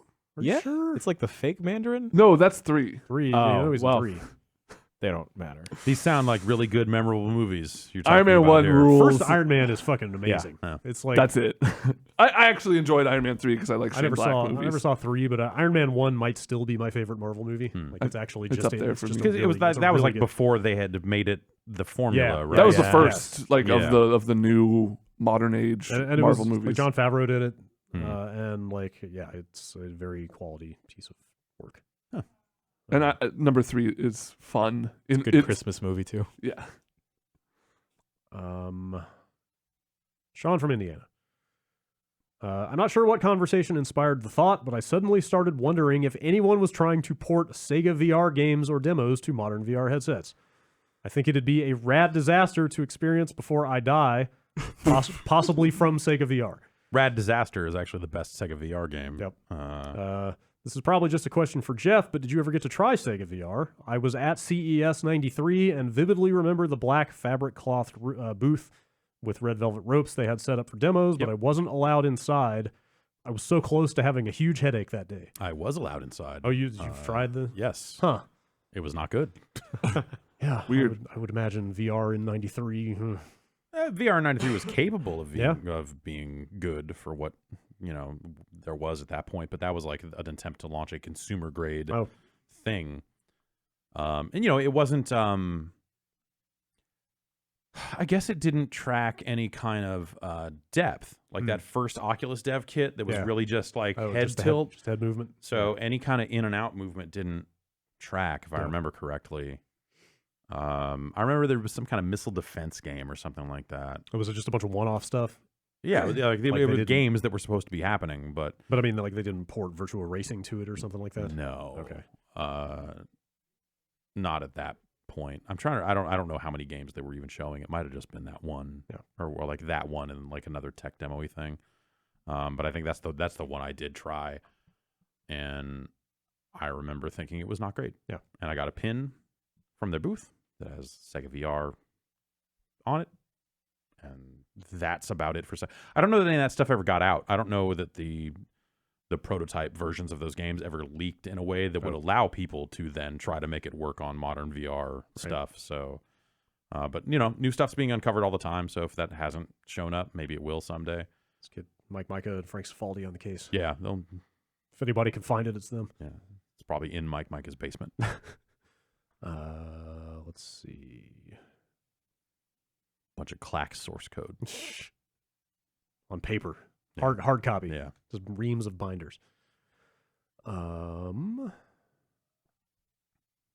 There's a couple more emails. That sounded weird. Some people screaming Something outside. strange is going on outside this room. They're putting in more cubicles over here. Yeah. Yeah, I saw that. Yeah. I'm going to see more people out there. Let's keep them away from our desks. Brian from California. I follow a few game journalists on social media, and with the That's impending your first mistake. Being on social media. Yeah. Yes.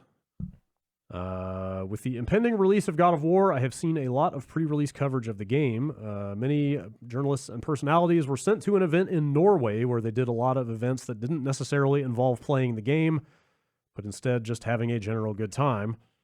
I later saw on Instagram, he keeps referring to journalists/personalities, but if you saw it on Instagram, I'm guessing they were just personalities. Yeah. I later saw on Instagram people posting about their press kit involving heartfelt notes from the developers and many collectibles that pertain to the game. It started to get under my skin a bit that developers would be sending anything but the game to press for review.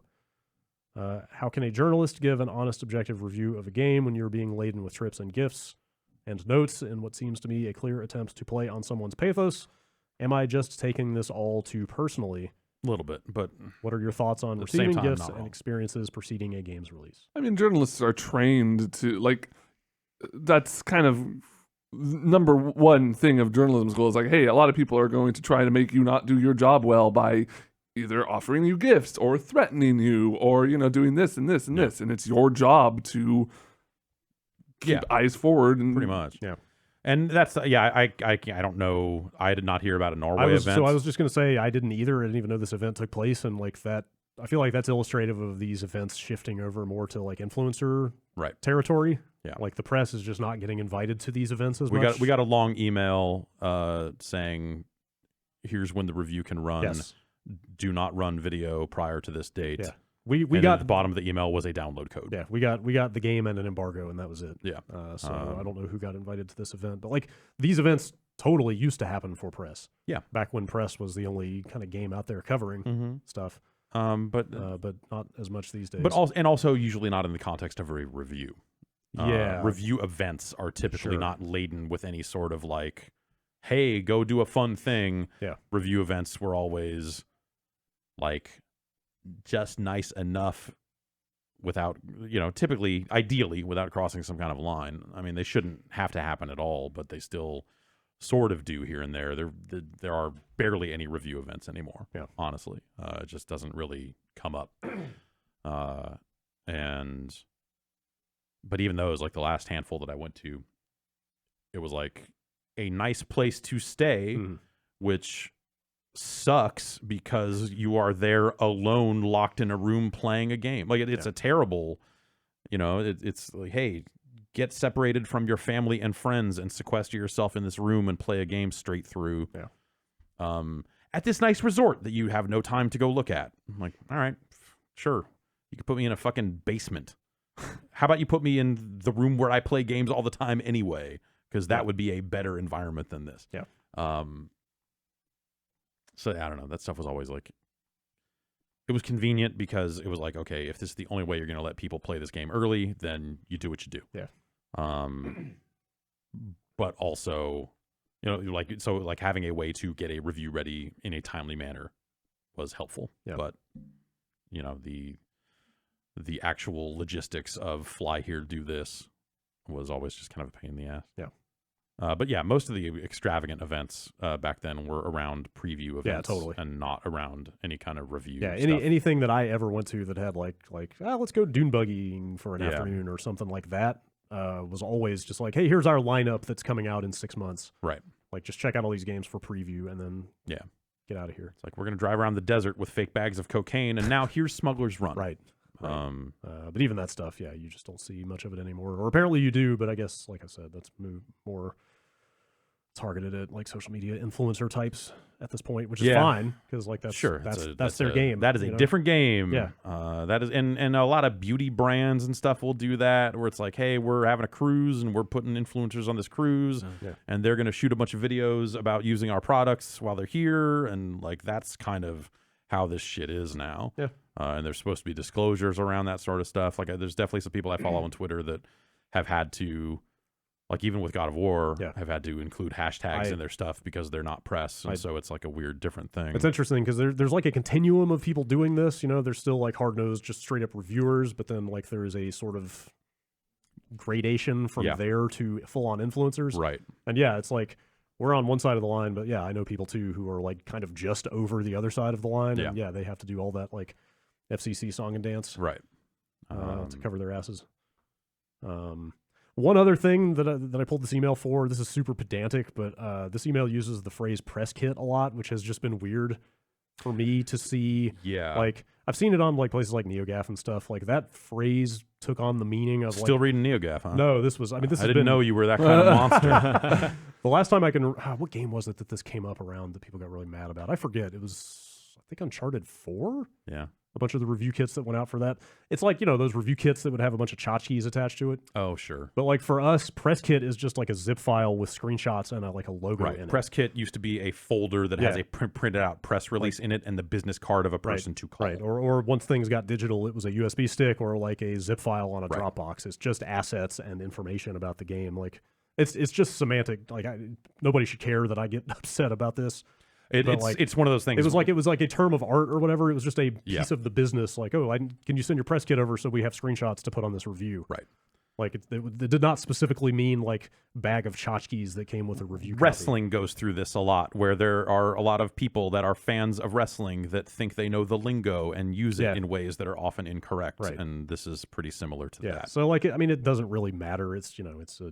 I don't know that industry jargon that has a name. Yeah. The idea of like, hey, with the review copy of the game, we sent some bullshit. Right. I mean, like, you're not wrong. Like, yeah, here is $50 worth of dumb custom-made stuff that came along with the game, and that's kind of lame or whatever. But like, yeah, it was never frequent enough that you had a name for it. Like, and a lot of that shit is just garbage. Yeah. You know? I mean, where people get hung up on it is that it's like unique. Like, you know, they only made however many of them they made to send out with review kits or whatever. So, it's something you can't get any other way. So, like, it could have some value to collectors, but anyway, whatever. That's just my dumb semantic rant, I guess.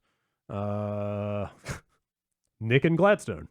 God damn it. Spells Mr. it Worldwide. Spells it differently, though. N-I-K.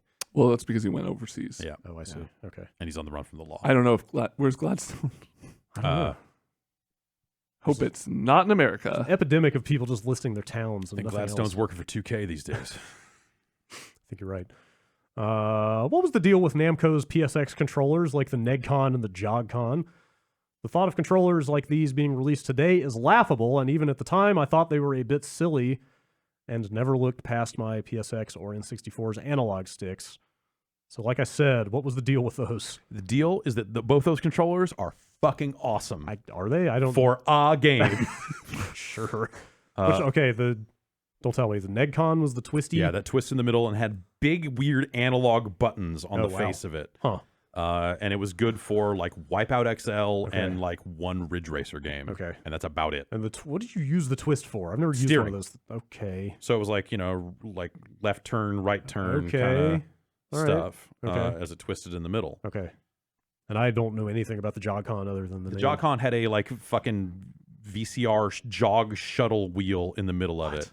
With a little thump for Ridge Racer for Ridge Racer Type 4 for R4, and it had force feedback in the wheel.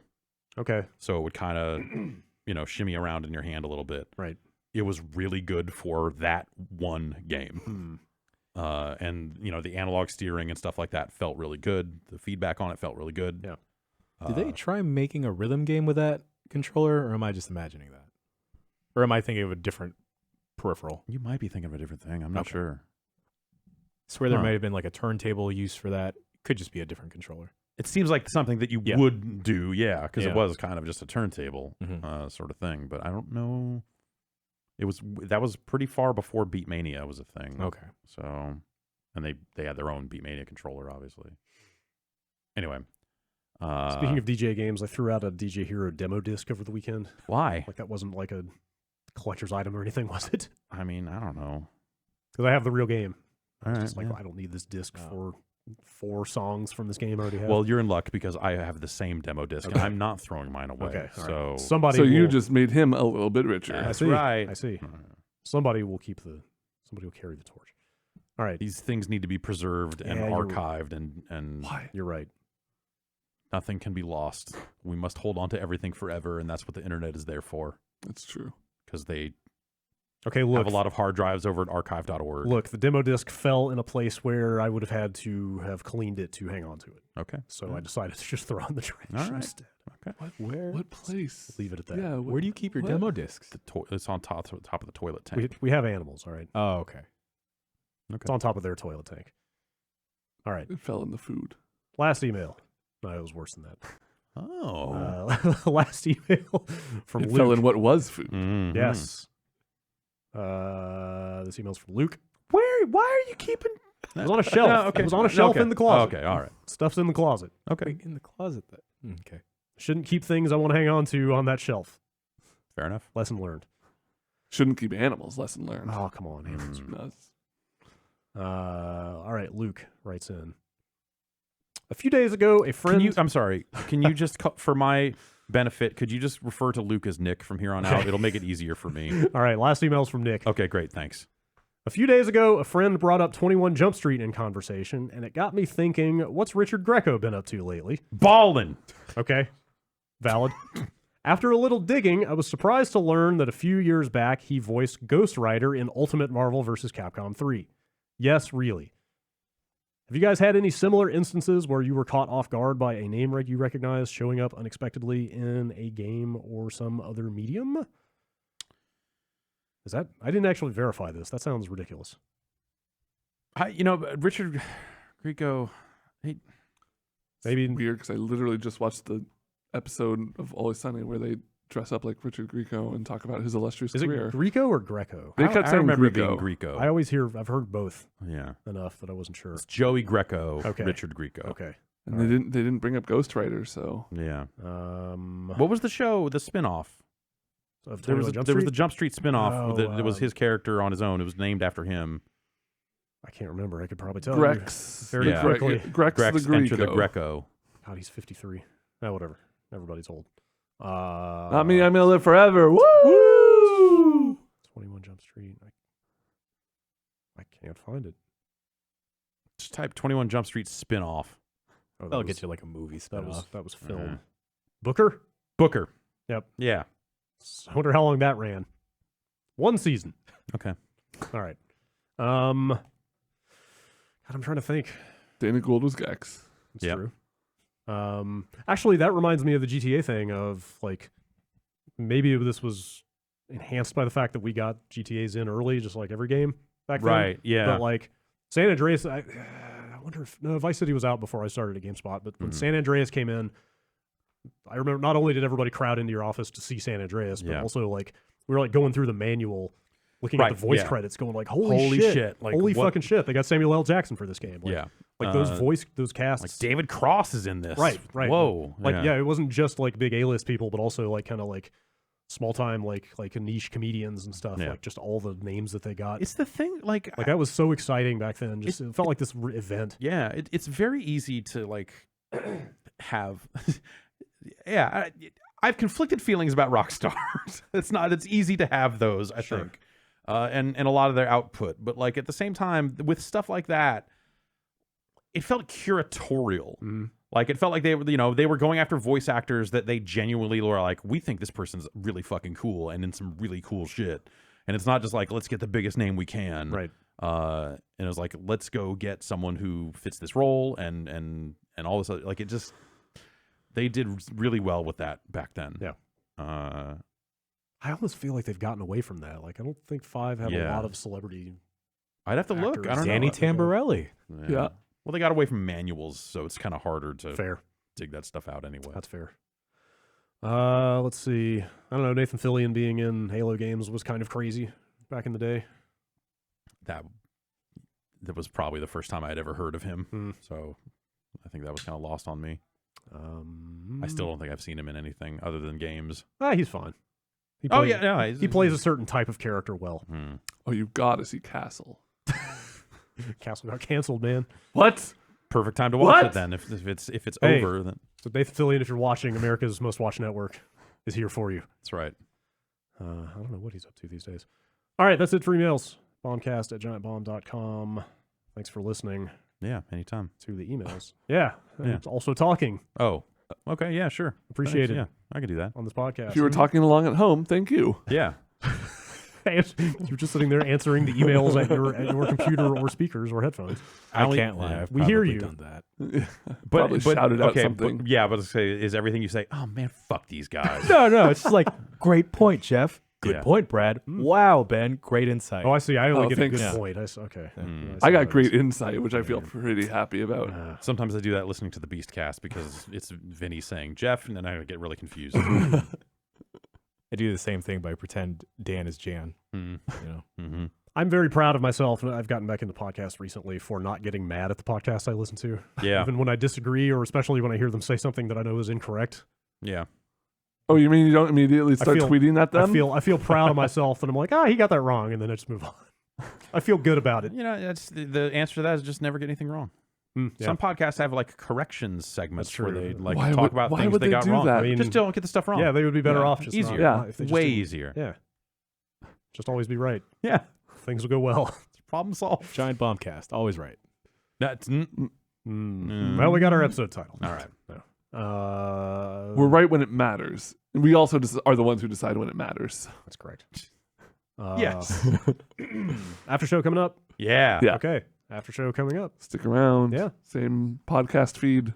Same podcast time. Indeed. Totally different podcast feed than this podcast. Well, yes, different feed. I meant like live stream. live stream. Same If live you're- stream If you're if you're watching us watching live live. right now. Be back on in like 10, 15 minutes. I don't know how you guys eat so fast, but you seem to be into it. So I don't have a lunch today. I don't have a lunch today either. Well, that Let's helps. just fucking do this. Let me thing. get some popcorn and All do right. this thing. I'm gonna refill this water. just go hungry. Yeah. You have a hungry call-in show. Everybody should call in and describe your lunch. in Sure. Slow, We've taken succulent detail. That's. Did you listen last week? That's I think pretty much. Okay. You guys doing like food ASMR You type know, stuff? Maybe I should start listening. the show goes places sometimes. You know, it's Maybe a call-in show, so it's open phones. Why don't you start eating lunch on the show? I feel like can that's serve mul- you can disrespectful to serve- these microphones. Serve different audiences at the same time. If we had cough buttons over here, I would feel a little more comfortable doing that. See, I felt comfortable. I ate popcorn for the first time during the show because I was in such a hurry because I had the big button to mute myself. There you go. Yeah, see, that can we do don't have that. those down here, so That's a powerful. Jan's eating a hoagie during the entire It's show. amazing. Yeah. It's like a 6 foot long one. Yeah. It's Crazy. He's like going back and forth like a corn cob. tears through. Should I have been sharing? Nah. Let's get the 12-footer next time. Then okay. just I don't like pepperoncinis. Yeah, I don't like onions. All right, that's it for this podcast. Stay tuned for the next one and whatever else we got going on this week. Thanks for listening. See you next time.